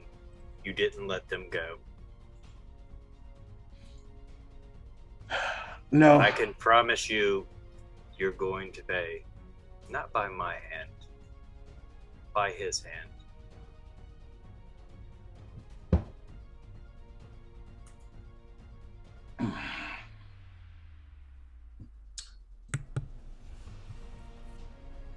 It's Churchill's turn now. Churchill is going to come through and move closer and around Bradshaw, and is going to take 2 great sword shots at Orskreet with advantage. Is he on me? Like, huh? Is he on me? Like, no, just like he just comes around through Bradshaw. Oh, okay. Well, first one is a 13 to hit, so I don't think that hits. No. Second one, I'm going to change dice again. That's a natural 20. The dice are angry and rolling with hate. Okay, so that's going to be 12 points of slashing damage, plus also 12 plus 6, so 18 total of slashing, and 9 points of necrotic. As you all see this, as the first one, Worskreet ducks and Churchill comes around, slashing Worskreet across the chest, and not doing a pretty decent bit of damage. So, yeah, she has 5 hit points left. okay. So, that is Churchill's turn. Now it's the goblins. Goblins are going to use their bonus action to reconjure the Shadow Blade, and first one, the one on the left is going to take a shot at Worskreet. One on the right is going to take a shot at Rilo. First one, 15 to hit. Worskreet? No. Okay. Second one, 16 to hit. Is that still Worskreet? Yeah. No. Okay. So, kind of sipping back after that greatsword shot, kind of feeling the enemies behind her, just dodges out of the way. And this one on the right is going to attack. Doesn't have advantage because you have double sight. 16 to hit. Rilo? No. Okay. And just too high. Second one, dirty 20. I will use my reaction to cast shield. Shield again. And first one cutting through air, and it tries to run you down through the from the top, and you just around, and that's going to be their turn. Not a bad round of defense. Now it's Rilo's turn. And Rilo is like now just, he's breathing very heavily, and he is visibly angry. And he reaches out towards Bradshaw and casts Inflict Wounds. Second level? Second level, it misses. So as you reach forward, Bradshaw is going to use his reaction to counterspell at third level. As you reach forward, and he reaches a hand out to you,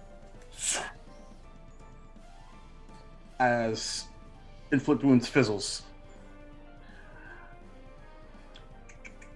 And now he is very much screaming. I'll use my bonus action to. I'm gonna turn one of my first level spell slots into a sorcery point. Okay. And then that's my action. I'm shaking. I'm breathing very deep, like very heavily, and I would even say that whatever like infernal nature Rilo has like within himself, it's never been more visible than right now. Okay. And that's my turn. Okay. What does it look like? Is his skin still that orange, or is it beginning to change? I think it's reddening a bit. That's what I figured. Yeah. But I also okay. like picture that his his blonde hair is even like almost like reddening, and also like the hairs are starting to kind of stand up in a way that it almost makes his hair look like a ball of fire. You know, just that kind of it. Yeah, and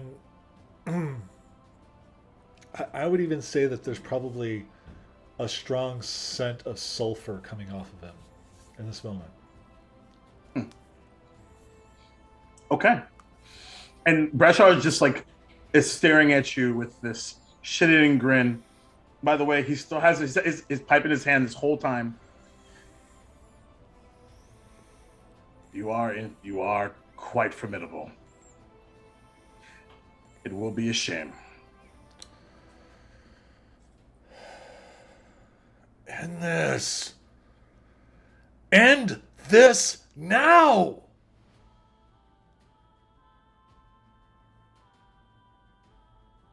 I am.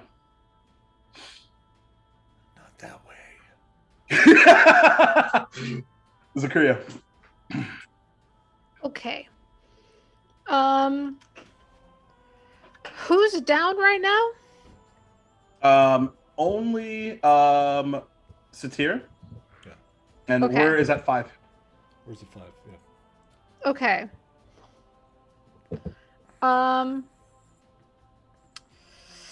Ooh, how intelligent is my lizard? Haha, not very. She's gonna keep biting. She's just gonna open her maw and eat anything near her with a supposed hellhound, maybe a direwolf-ish thing near her. Yeah, that bit her and made her go prone. Yeah. Yeah. She's gonna remember where she got bit and go, what the hell is nipping at my haunches? Sure. Who has the fucking audacity? And bite. Oh, that is 2 18s in a row on the die. Not even fucking with you right now. This die either loves me or hates me. Okay, so with the 18 for 1 bite at disadvantage. Where's Melora? Okay. I mean, It's that'll 2d8 plus 2. yeah, that'll definitely hit.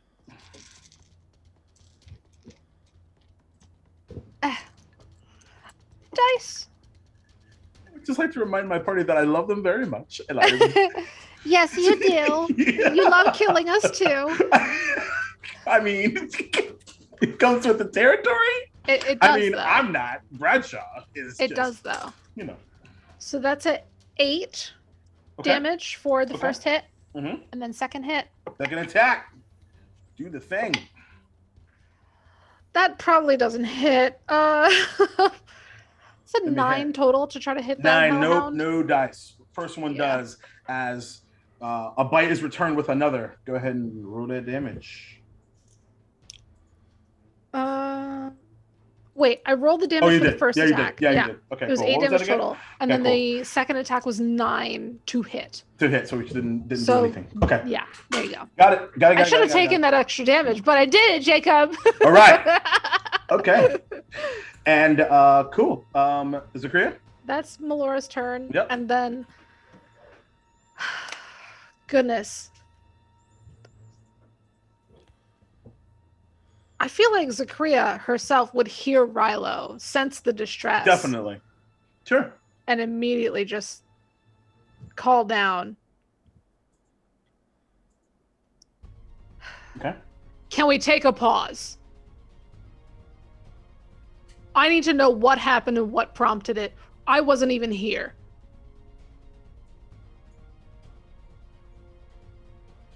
I ask just for words.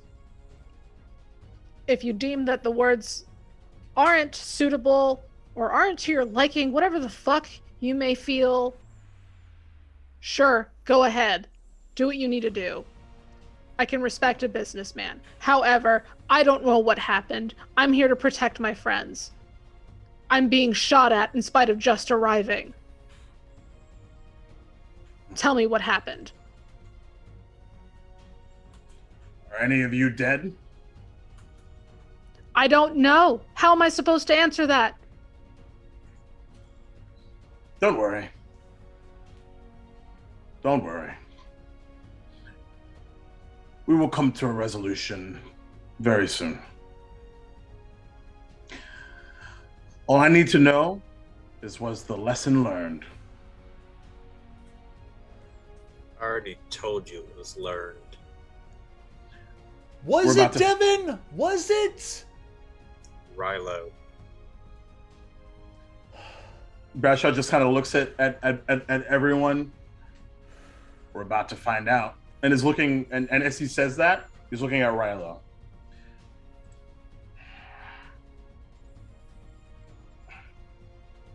And you just see that he's conjuring something. And Rilo, especially since you're right up close and personal, you know exactly what's coming next.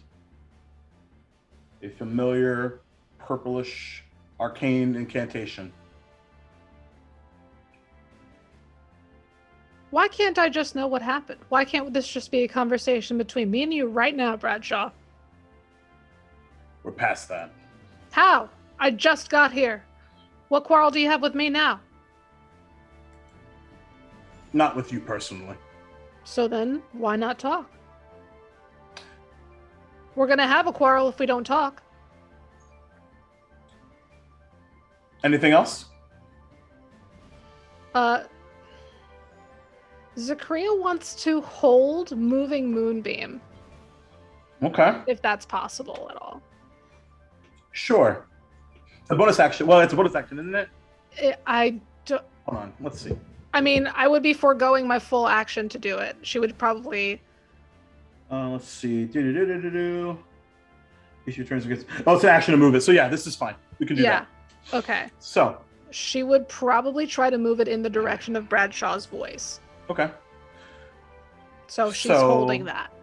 Rilo, Bradshaw is staring right at you as behind him a purple arcane door opens.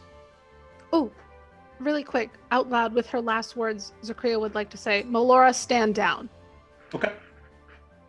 to try to see if that sways anything. Okay.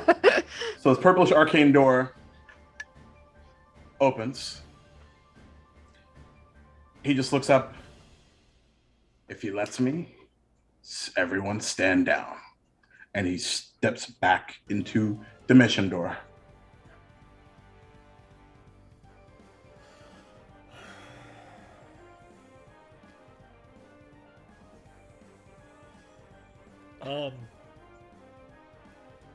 Rilo just looks down at the ground and just starts screaming. Okay.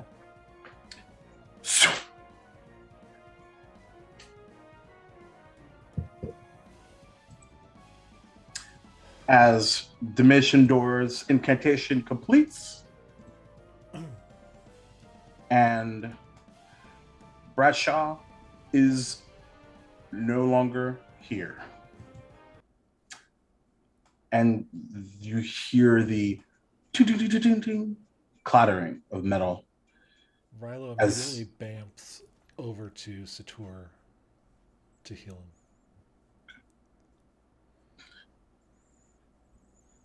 Churchill, of course, the magical darkness is also no more.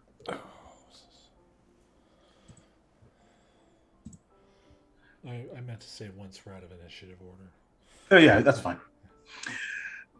And Churchill takes the hooked greatsword, slams it into the ground, puts their hands up.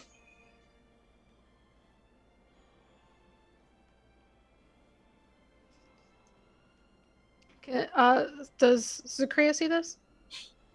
Yeah. The goblin that's across the way from you, just puts their hands up as well. All right, Zacria's going to dispel Moonbeam. Oof. Can I ask you to stay put? I just want to talk. And taking a moment to have a seat, legs dangling down the roof. Will you let us bury them? Laura, spit the other one out, please. I know, please spit her out. But them, please, please. I'm asking nicely. I'll get you something else. It's not polite. Yes. Will help. I just want to know what happened here.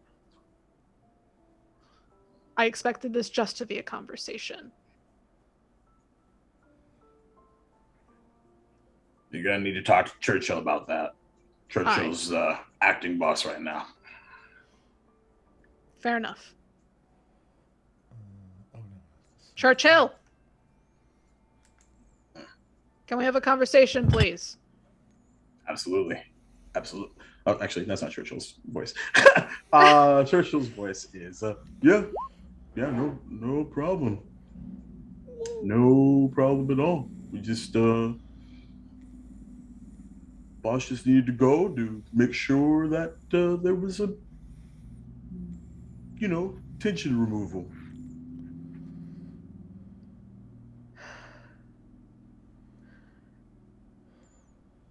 Okay. Zakri's gonna go down to meet him. Okay.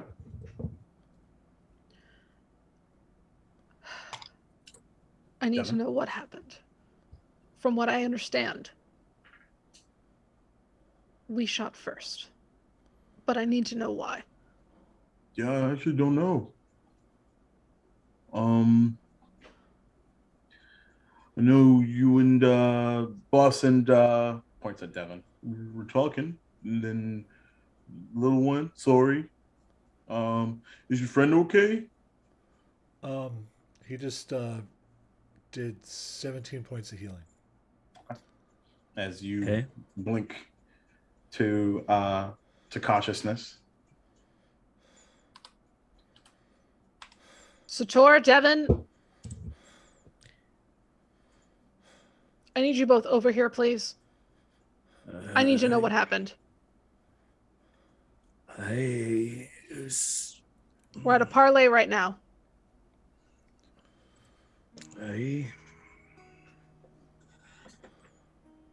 Well, I mean, to be fair, again, I said it earlier, nothing personal, just we're. I understand. Yeah, I need to know why we shot first. Because that is not protocol. And she's just going to stare daggers at Devin. Devin's not even looking at her.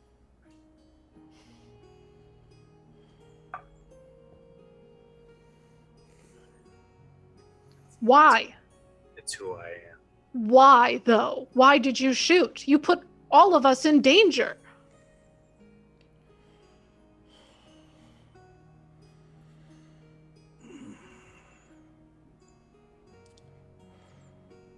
I saw two that were invisible on the roof. I thought they were fixing to attack. They couldn't see you either. Not They could have shot us first, but give them the opportunity to shoot us first. Damn it. That's not how it works with me. It has made a to be. mistake. We're I made another peacekeepers. mistake. Yeah, we're doing a damn good job. We're not even supposed to be here. We're supposed to have disappeared. We're supposed to have gone through that blue orb How do you know what we're supposed to do? because of what you told me. You told me that when you and Sator went through that damn blue orb, that they told you we disappeared and a war happened and things changed. We have caused ripples and effects. None of this would have happened if we'd have just followed through and done what we were supposed to do. Oh, sure, but we can have a war instead of small bloodshed. No offense. Please. Would you rather hundreds of lives as opposed to just 3? Was that your preference here? You know my answer to that. Well, then what the fuck? I told you when we had that big argument. Well, we've had several big arguments because all I Oh, did was yeah, mess I up. can't count them on my fingers anymore. I expected this just to be a fucking conversation. That's all I wanted it to be, God damn it. I'm done with this.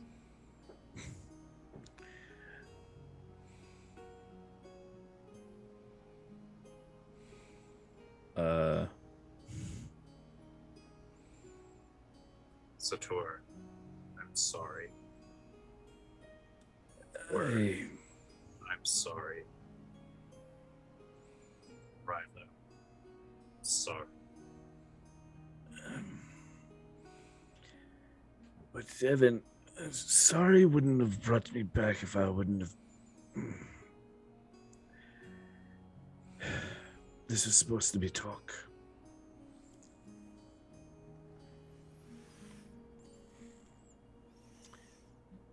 It's all it was. It was all intended. Information gathering. That is it.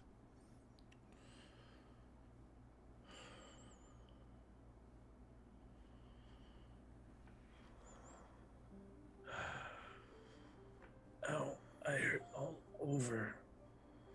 Sorry. Are you all right? And Zakria's gonna pat Sator and pump in the rest of her lay on hands into him. Oh, that feels much better. I don't have any misgivings for you. You're doing your job.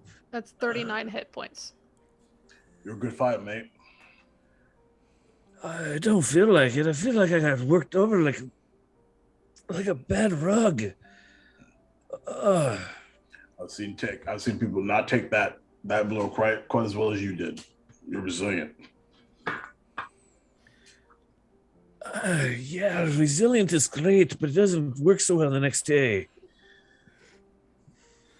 Fair. Can you please send our sincerest apologies? Well, at least mine. This was just supposed to be talk. I shouldn't have been here. When do you think the guard will be here? We should probably not do this. We didn't call the guard. Oh. It was all supposed to be just talk, so we never did anything else. We didn't tell anybody else anything. Nobody should be coming here unless anybody heard something. It was a little loud. I'm sure somebody heard it. We should probably... Do we have a place we need to take everybody? No. We'll,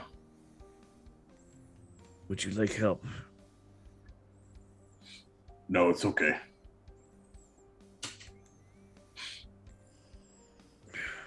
It was for the cause, and sometimes these things happen. Dangerous lives, you know? We do. When you do catch up with Bradshaw, do let him know that the original intent of the meeting was still the same. We're still interested. We still want the ideals. Even if it didn't go... even if it didn't end the way we all wanted it to.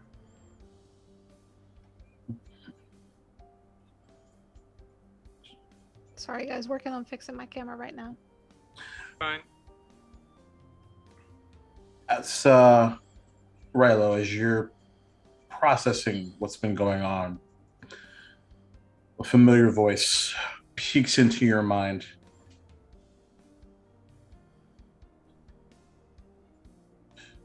You, my little friend, are quite the formidable opponent.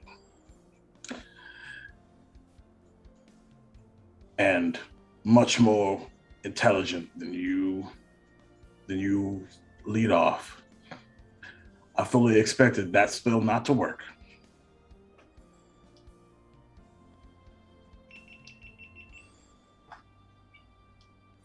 Nothing personal.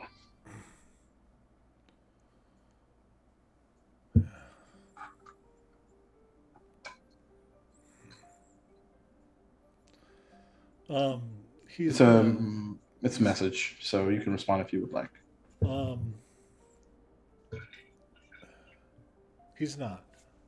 Okay. He's not going to respond. He's just going to walk over towards Wur, and He is going to use his last 2 spell slots. And heal, do some heals on Whir. So that was 16 and 8, or 17 and 8, so 25. Nice. So, Okay. and he's just gonna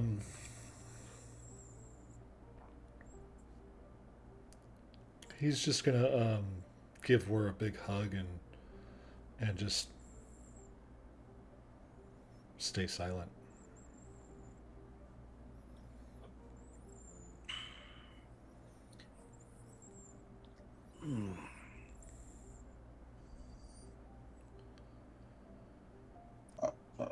Satir, are you still on the ground? Yeah, I'm just sitting on the ground, crisscross applesauce, going, Okay. "Ow." Churchill will walk up to you and give a hand. Like to help me up or just a shake? To help you up. And I'll reach up, clasp it, and pull up. Yeah. You kind of feel Churchill's strength. Like you almost are pulled up and like almost a full like step like past Churchill. And Churchill's got this kind of long, kind of greenish brown hair. Perhaps around 2 in a less awful situation. I wouldn't mind to have Luckhorns alone when it's a little more friendlier terms. Would be kind of fun, maybe. And Churchill kind of looks up and looks at the other 2 goblins and just kind of pulls up, and they've begun to grab the bodies of the fallen, load them up neatly in the cart. And Churchill kind of looks over at you, Zakria.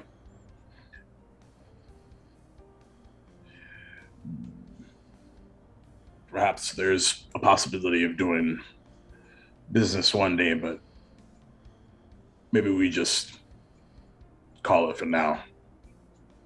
You all have my sincerest condolences.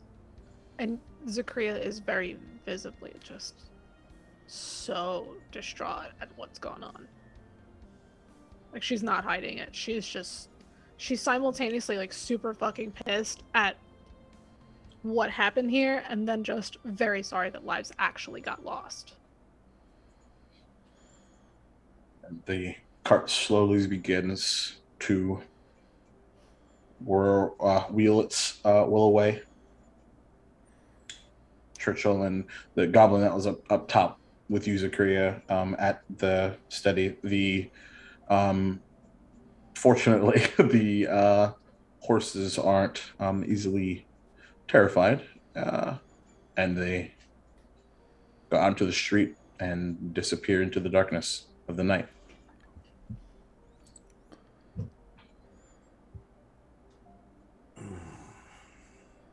You are all left by yourselves. Zakria's just gonna look at Devin and go, "You made a judgment call without asking what the fuck was up?"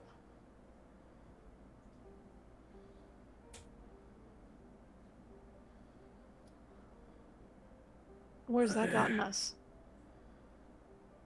Be full of holes is where it got us. Where have we ever gotten without talking to each other? Thank God nobody on our side is dead, but we still have 3 goblin bodies on our hands. What peace does that keep? Huh, Devin? And we have a Bradshaw who is not in on our side. Jarrett, if you were talking, I think you were on mute. I didn't ask for this job. Neither did I, but I'm still fucking doing it. You weren't forced into this. Was I not? Was I really? How do you know? How do you know anything about what I've been forced into or forced not to do? I'm the leader, aren't I? Do you think I wanted that? Do you really? Because you've certainly got another fucking thing coming if you think I wanted that role. Devin, none of us really wanted the role. We just kind of all stepped into it. Kind of like what happens when you step in dog shit. You kind of just have to deal with it and scrape it off and move on.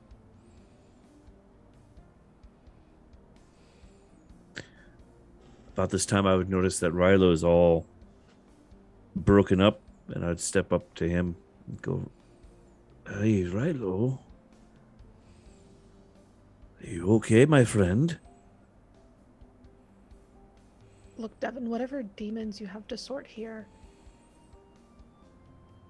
can't be against people you don't even fucking know. It can't be at the behest of our lives.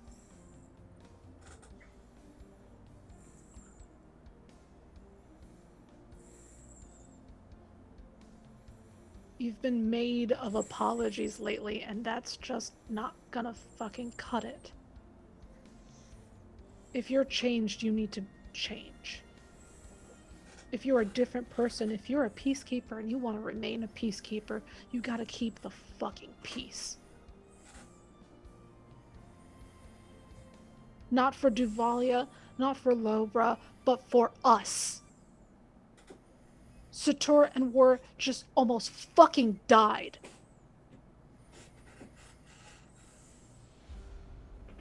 I don't lose people on my watch, Devin. I'm damn good at my job. But I was not here to watch you. And at this point, you are a detriment to this party. You are a danger.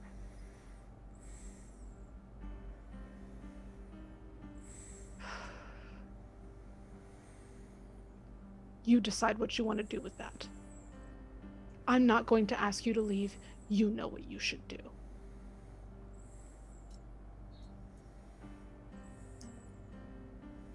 I can't keep everyone safe if you are the danger.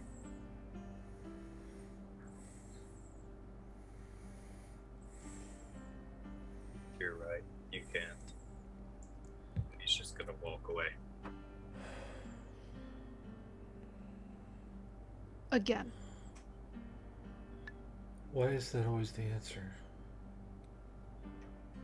Let him go.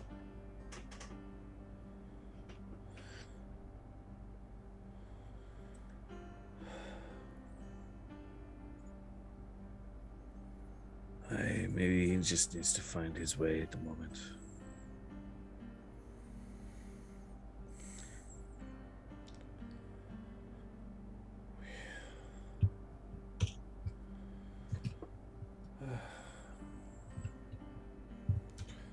Where are you okay? Can't find your way alone. Can't find your way alone. Zakria's gonna highest level cure wounds on Wur. And I know we're napping or taking a sleep finally, but why the hell not? By the way, Jess, I think your camera froze. Again? Yep. Son of a butt. OBS is crashing on my laptop right now. By the way, everybody check chat. Zoom chat, please. Oh.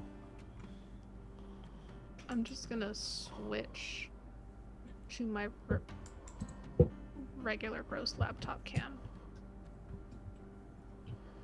Oh. Yeah, I would like There we to, go, much better. But I didn't set up the other one with Chris, so. No worries. You know. Thank you, Jacob. Yes, thank you, Jacob. Appreciate it. What I'm here for.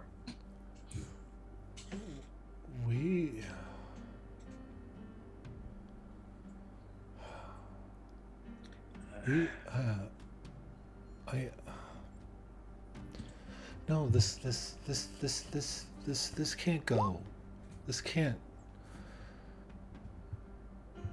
I'm not. No, I'm. And Rilo gets up and he starts following Devin. And the whole time he's just walking in that direction. She's like, no, this is not the thing. This is not, no. Rilo. We can't, no, Rilo. we can't let. I've not been letting him for goodness knows how long. We can't do this alone. Nobody can do this alone.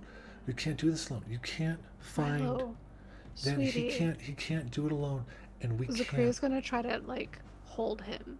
We can't. Okay. We can't. Were you both walking back out of the stables? Yes. Okay. You both, as Zakriya, you follow Rilo as he's saying that. As you're trying to catch up to him, you see Devin cut into the entrance of the Brass Tax Inn. We can't. We just can't. Buddy. Hey. I mean, I need to protect all of us. I know, but And that includes him. Devin is a danger to us and to himself, and whatever he needs to work out can't be done here. Okay? And she's just gonna hold his face. She's gonna be gentle mom right now. By the way, we're healed 6 hit points. I Roger. rolled 2 ones.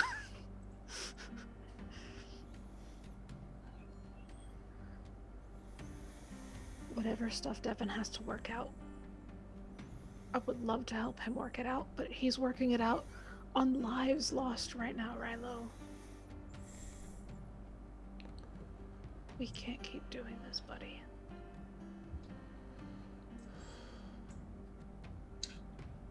I'm afraid And it's hard. I'm afraid we're gonna lose him altogether, and We lost you, Maddie.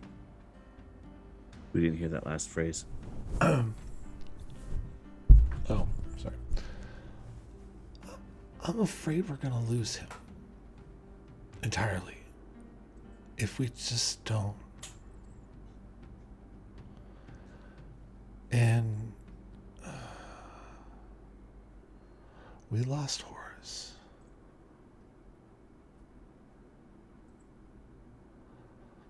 And I've lost too many people in my life. I'm tired of it. Tired of it.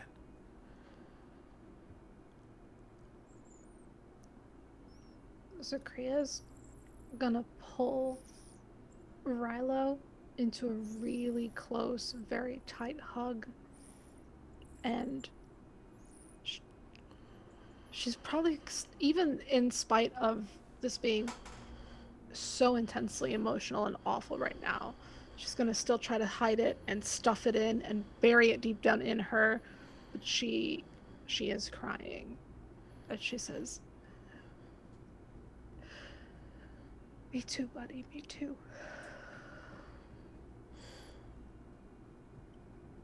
But I'd rather him be able to walk away than to not. Not everybody I've lost has been able to walk away from me.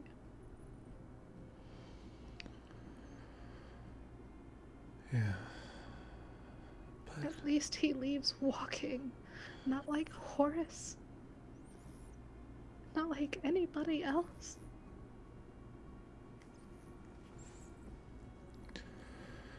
Let him walk.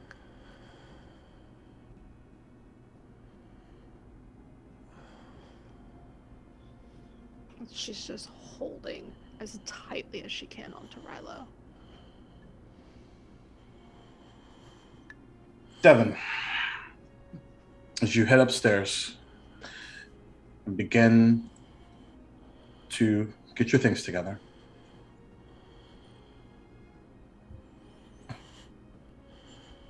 Anything you'd like to do?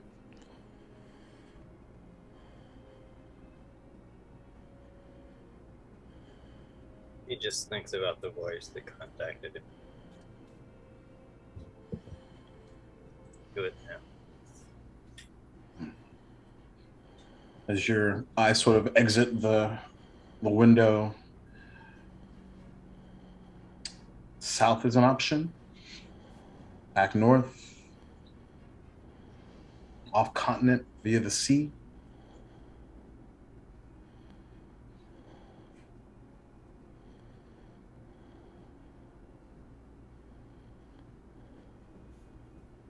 He would probably see if he could go find Sven first. Go find who? Sven. Okay. Just to the northwest. Or southwest a little bit. West. That's what's in between north and south, everyone. West. You did it. I did. I got As it. a map maker, I'm so proud of you. Amazing. I put it together. I'm giving myself inspiration. Not that I need to. Do it. You anyway. deserve it. So. After almost killing us, you deserve it. So Devin, do you head downstairs or you stay up there a while? He's going to, knowing that the others are probably coming in the front door, he's going out the window. So here, make a perception check. Alrighty. Okay. Jacob, Perception. Yes. can Zachria ask Melora, who is still in the stables, to alert her if she sees Devin? Have Malora make a perception check. Okay. And if you're being stealthy, Devin, give me a stealth check. Be good, Melora, be good. That is a nut. What? Okay. But we know Devin thinks, though, so that's no guarantee. Satir, what'd you roll? 30. Yeah, there you go. So it doesn't matter. So 19 on the active roll, 21 is my passive. Oh, goodness gracious. Unfortunately, as you, Momora and Satir, look up, you see what you think is a shadow, and then it's gone.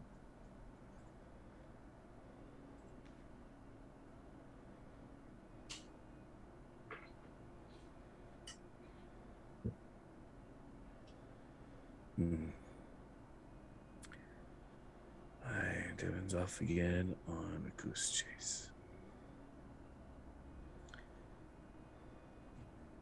I'll sit in the stables with Melora, take my hat off and set it next to the axe. I'll be like, Albert, Mary, Sue, I just couldn't help that one. Hopefully he's got his own way to run, his own stream to crawl through.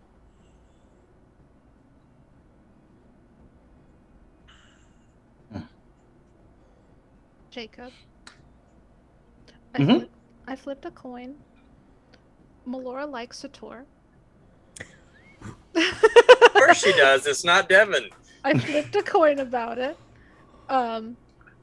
She's probably gonna cozy up, sensing the distress.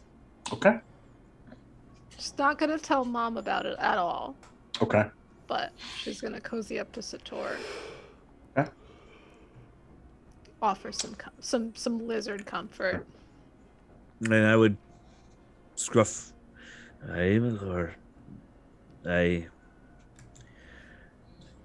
And you can't help but notice the sort of the leftover melee, the crimson on the ground, the dent of a plate armor upstairs.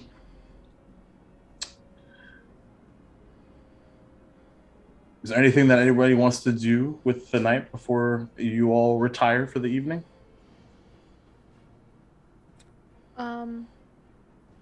For a little bit, Zipcree is probably going to have a hard time letting go of Rilo. Because after the long ass emotional day that this has been, it's just all coming to a head. She's just, especially since they've already had an emotional breakthrough earlier, she's just going to be in his little shoulder and holding him and just going, I couldn't protect all of you. I'm so sorry. I'm so sorry I wasn't there. I'm so sorry. Like, she feels incredibly guilty.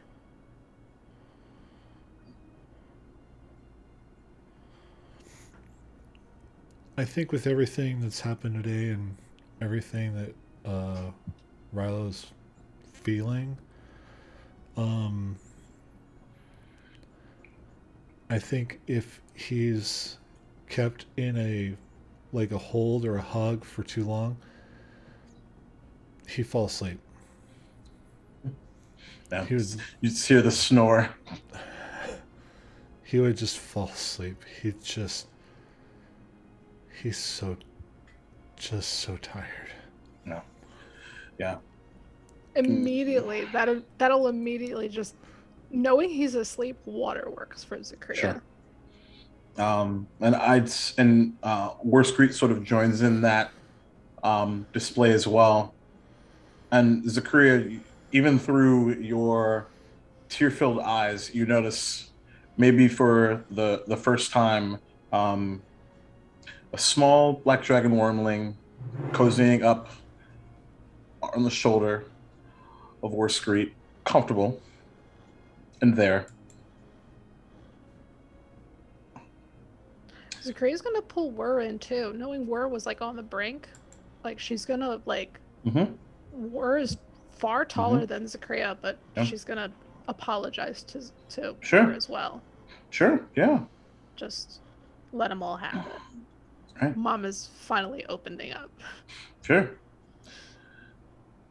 And for the majority of you,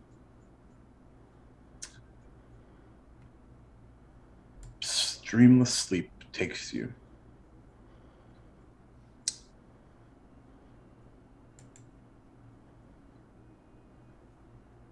But outside, a cobblestone just out, and in the area, Jeremy, what does your new character see? From the kind of the side street, there's a rather large corgi, almost a dire corgi. It's kind of taking in Zachria and Warstreet and Rilo, and kind of skirts over to where the barn is, kind of sneakily, and peeks in on Sator and Melora. And a little tear runs down his cheek, and he runs off into the alleyway, and he transforms into a kind of tall, pale man with a wide brim purple kind of musketeer hat, and a dark kind of fluffy, frilly shirt. Rather handsome features. So it looks like it might need some help.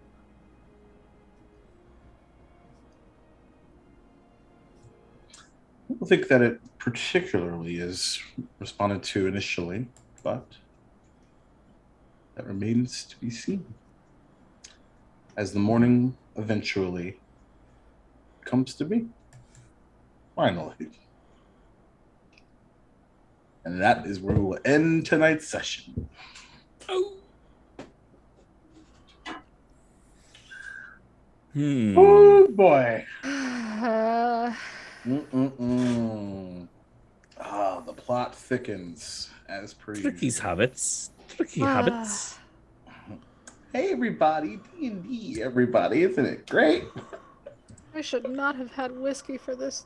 For this If anything, this is the fucking time to have whiskey. Yeah, you probably needed it tonight. Oh, Yeah. boy. That was pretty By the brutal. way, I had something waiting in the wings just in case, because Cyrus reminded Maddie that he had a particular item, and so on the map I had a fire elemental ready to go.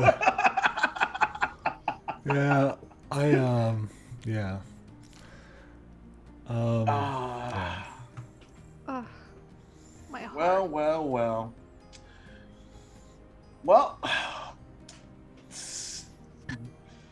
really quickly, round of applause to one Jeremy for a outstanding turn at the table for with our favorite and not so favorite, controversial and not so controversial dad when he needed to be, as we say goodbye to Devin and say hello next time to someone brand new. So cheers to Devin. Aye, aye. Cheers. Dire Corgis. Gotta love it. Well, that, my friends, was episode 22, which, as the dream continues, thank you all once again, as always, for being here. Continually, I'm such a big fan of all these guys. Like they're unbelievable. Oh, we love you too. Don't you dare kill my babies now that I'm gone. Well, I have a new baby to find out some more about. So yeah, so we'll figure it out. We'll see how that plays out, and who knows? Maybe you'll actually go to a ball today.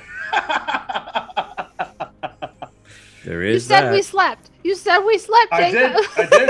You did. Yeah. Oh. You also Long said rested. you woke up the next day. I did. Yeah. I Yay, did. long rest. Hit that long rest button. Hit that long rest button. So yeah. God damn. What a fucking episode. Anywho. Feels like the day that. My God. This is the day that doesn't end. Until now. We should have. I feel like we should have leveled from that. Jeez, that day was like so much. Emotional It was like turmoil 16 leveling episodes. Yeah, been waiting for that. Waiting for that pitch. Whoa! Waiting for that pitch. Whoa! Nah. Hey, it didn't come from me. Not quite. Oof. Things are maneuvering forward. I will say that. Another turn at the table. Anyway, before we get out of here, Chris, since you didn't get to say hello to the people, Who, why don't me? you tell- No. Yeah, you. You almost died and you weren't even here. I'm sorry. Actually, That's all right. Actually, before you do that, I will say that I think that we have not seen the last of the Shadow Initiate and Bradshaw, but for now, That's okay. I can try and talk to him again. we'll see. Devin's not around to shoot people now. At permanent disadvantage. Anyway, so Hush yeah. your mouth. Hush your mouth, right? Anywho, so Chris, say hello and where people can find you. Well, hello, everybody. You can find me all over the place, mainly over at badlandsdnd.com, where I'm doing all sorts of the charitable works and doing a con this year. So if you're in the area for Labor Day, up in the eastern Montana area, come on down and throw some dice and cosplay or Warhammer 20K or all the other things that we're doing. Come on down and play, because that's what we're here for. If you're not, sorry, no online stuff for this year, but maybe in the years to come we'll do some online things. But otherwise, yeah, we're doing the charitable works up this way. But yeah, come visit, come join the page and the Facebooks, and the URL will redirect you over there to the Facebook. So anyway, yeah, that's where you can find me. Hell yeah. I have a link tree, and I don't remember what the pass is, but anyway, yeah, I'm tired. It's been a long day. Yeah, you drove until you got into this game. So Yeah. how long With was 2 the hit drive? points. Yep. It's 6 hours that Ugh, so rough. it's supposed to be 6 hours that turned into an all-day affair. So Yeah, that's yay. the rub. What can you do? Well done. Thanks for being here. Really appreciate you trying to get in here. So thank you, sir. Anytime. Yeah, Jeremy. Hi, everybody. I've been your favorite, most hated, psychotic, sad emo boy roguelock, Devin, but you all know me as Jeremy and Darth. You can also find me here on bi-weekly on Tuesday for Call of Tuesday. Next episode is this Tuesday, where I'm probably going to die. But that's okay. Death is only the beginning. No still checks to save you there. I have the lowest constitution, and I have an injury that slows me down. Yeah, I'm dead. Oh yeah, that sounds fun. Jess. Oh, hi, guys, gals, and non-binary pals. I'm Jess. I'm FreckleSketches. I am the resident fantasy cartographer. I am mom, emotional mom today. I'm Zakria, and you can find me here every other Sunday playing with all of my lovely, goodest friends on the interwebs. And you can also find me here on SoMattyGameZ every single Wednesday for Dragonlance. We kicked off our first episode last week. This week is episode 2, where we all, get to know our plot hook, get to figure out what the hell is going on with our blue tiefling, where I am the idiot shifter Artesia, who does not understand sarcasm and is not the leader of that group. It's gonna be great. Oh yeah. Wow, I wonder who's going to be the leader. Another fire genasi somewhere. We don't know. I mean, Actually, there says is a in fire the racial genasi. traits of fire genasi, it's like they're the leader. It is actually a fire genasi, which that is honestly the best. There is a fire genasi, so I mean, it's they're a Do barbarian cleric, though, Oh. so- Hers has taken charge, and she's beautiful and wonderful in all the best ways. It's just that the rest of us are fucking idiots. So all of them. All Love of it. them. Love it. Love Yeah. it. Love it. Love it. They all Maddie's share a one great brain GM. cell. Yeah, we Mm. do. The That brain is a cell great GM. bounces around all of us, and Matty deals with our bouncing brain cell, and he's an amazing GM, and that plot hook is awesome, and he's herding cats right now, and I love it. I know the feeling. Oh. I'm You're just kidding. welcome, Jacob. I know. I wouldn't have it any other fucking way. Are you kidding me? I'm like, 22 episodes, baby. Yeah, baby. Double. No, of course. Of course. Maddie. I'm like, Jake knows what that's like watching Maddie herd cats. Yes, exactly. In some cases, it didn't. We have a 1 hour episode instead of a 4 hour episode. In some cases, we could make it were- worse. Yeah, we were on a Zoom call for 3.5 hours, and we played for an hour. But it was like one of the best. chaos. It was one of the best times of the my best life. times. Yeah. Yeah, me too. Yeah, It it's is so the great. greatest Zoom call of all time. No doubt about it. It was fantastic, and it really gave me a really different appreciation for Sunkissed. Boy, does it! Oh, and that's Norse mythology. Yeah. But anyway, that's a get us drunk at a con one day, and we'll tell that story with Lamar. totally. I'll put it that way. But anyway, I'm Maddie, aka SoMattyGameZ, and this is my channel, and hey, I'm here sometimes, playing D&D or what have you. Every Sunday we have Dungeons and Dragons here, whether it is this amazing game or it is one of my 3 Dragonlance campaigns. I don't have a problem. Whatever.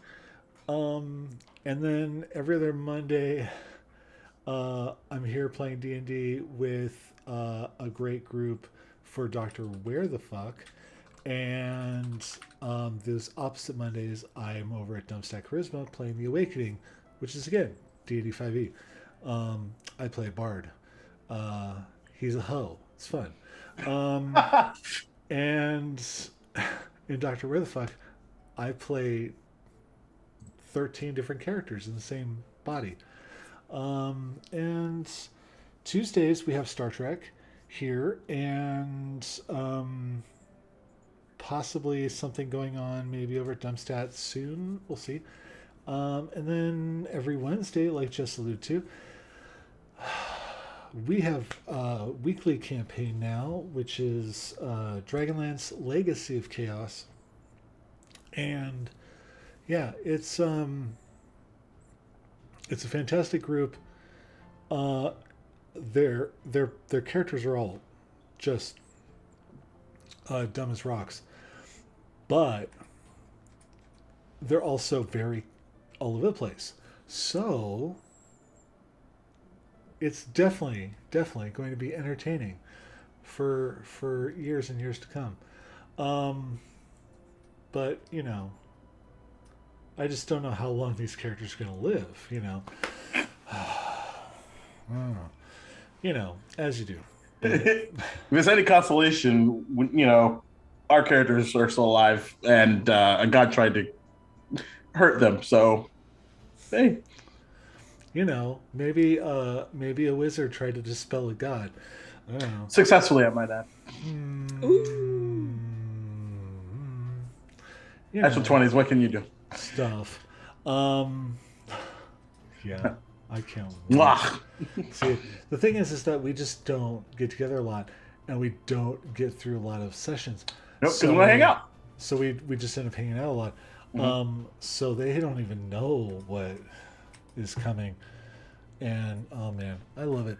And the fun thing is that all the campaigns intertwine and go, and you know, they're literally happening at the same time. So it's gonna be fun to like have crossovers. Yeah. Guests. I You want know. I want Cyrus and Jess in all of our games that will never happen. Because we're just gonna hang out the whole time. And yeah, and then of course, we'll hopefully have folks like Jake appear on Wednesdays and you know occasionally or Sundays, you know, other Sundays, you know, because you're like you see me every Sunday. Don't you want to see Jake like on more Sundays too? Of course, everybody does. And so yeah, so we I'm got a cute lot when of I'm fun. not trying to kill all my friends. Oh, you're cute Oh anyway. yeah, totally. But Mom we is also- mad at you, but I'm not. That's fair. There you go. We also have like Jared mentioned, we have Colica Tuesdays. We have well, actually, right now. Oh, and then of course we still have for the next couple of weeks. We have our Scions of the Southwest, which is part of a Masks RPG game series that we are running simultaneously with Nerds with Dice. That culminates in a charity event in the middle of this month. And so that's happening very soon, but that's a great group every Saturday early afternoon right here. And I think the agency's on hiatus for right now. All right, man, but we got some stuffs in the works. Some stuff is in the works. So, that and particular slope. there's always something going on. So, and then of course I think at the end of this month, because I mean it's the first now. We can start talking about the end of August as the end of this month. So the end of this month, well, we'll probably, hopefully, be having another Helping Heart Hands. And so, yeah, but this last couple of weeks, we didn't have one this last month, but this last couple of weeks, we helped out our friends over at Dubstack Charisma raise some money for Alzheimer's research, and they ended up raising like $1,800 or something like that. Word. And then this last weekend, we were helping our friend Zainar raise money for Extra Life, and I know quite a bit of funds were raised there. A lot of fun was had. I had a great time playing D&D. I basically played Gawren's brother. That's awesome. Oh my god, that's awesome. And it was just nice just to kind of play that Hobgobbo, like Curmudgeon, and the deadpanning. Like, I love just playing one of those characters who says stuff and it's supposed to be a joke, but man, I just love the whole, like, I'm serious, and I'm good at it. I'm good. Yeah, you are very good at it. I'm very good at it. And no doubt.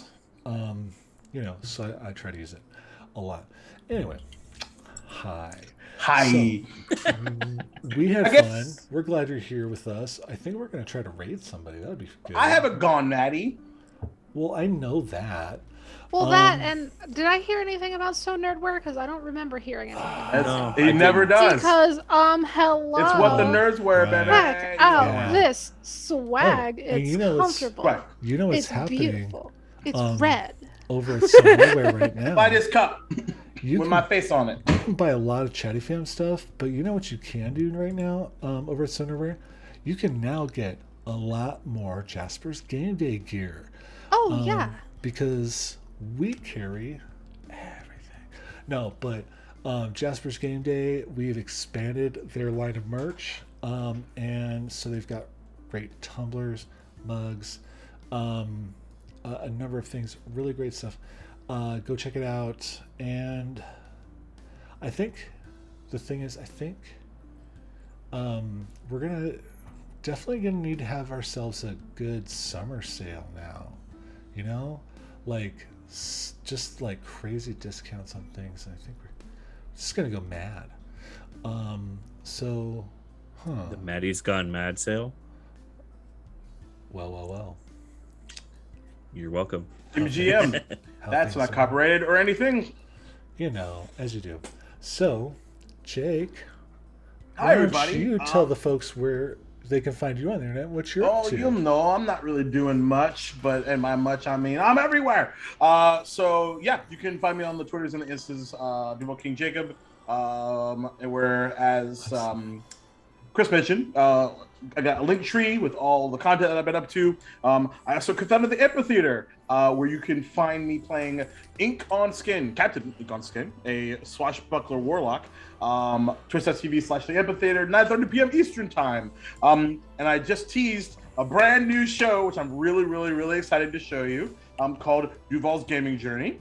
And the overlays and logo and video and stuff are made by someone very familiar to you. They're on this channel, they own this channel, and there was really no other choice. Let's be very honest. They're amazing. You see this? This overlay ridiculous. Anyway, so that will probably be coming out really, really, really, really soon. So stay tuned to the interwebs and my Twitter to find out more. And we'll play some video games and hang out and stuff.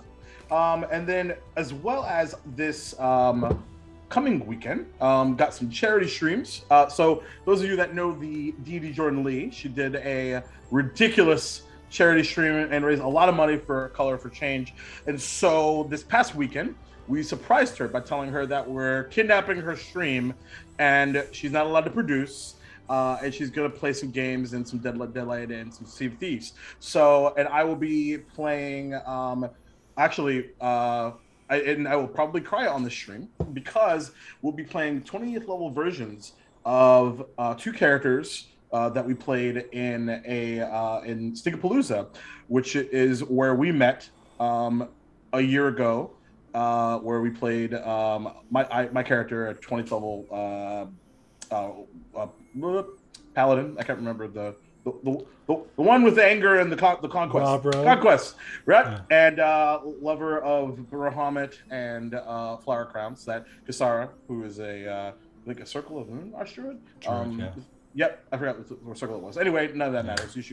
You'll figure that out eventually. But I'm probably gonna cry. It's gonna be a good time because they've actually been jumping around from game to game in canon, searching for each other and just trying to figure out what's happening. And now they're level 20 and who knows what's going to happen. And Asherworks is going to kill us. It's going to be good. So there's a bunch of stuff.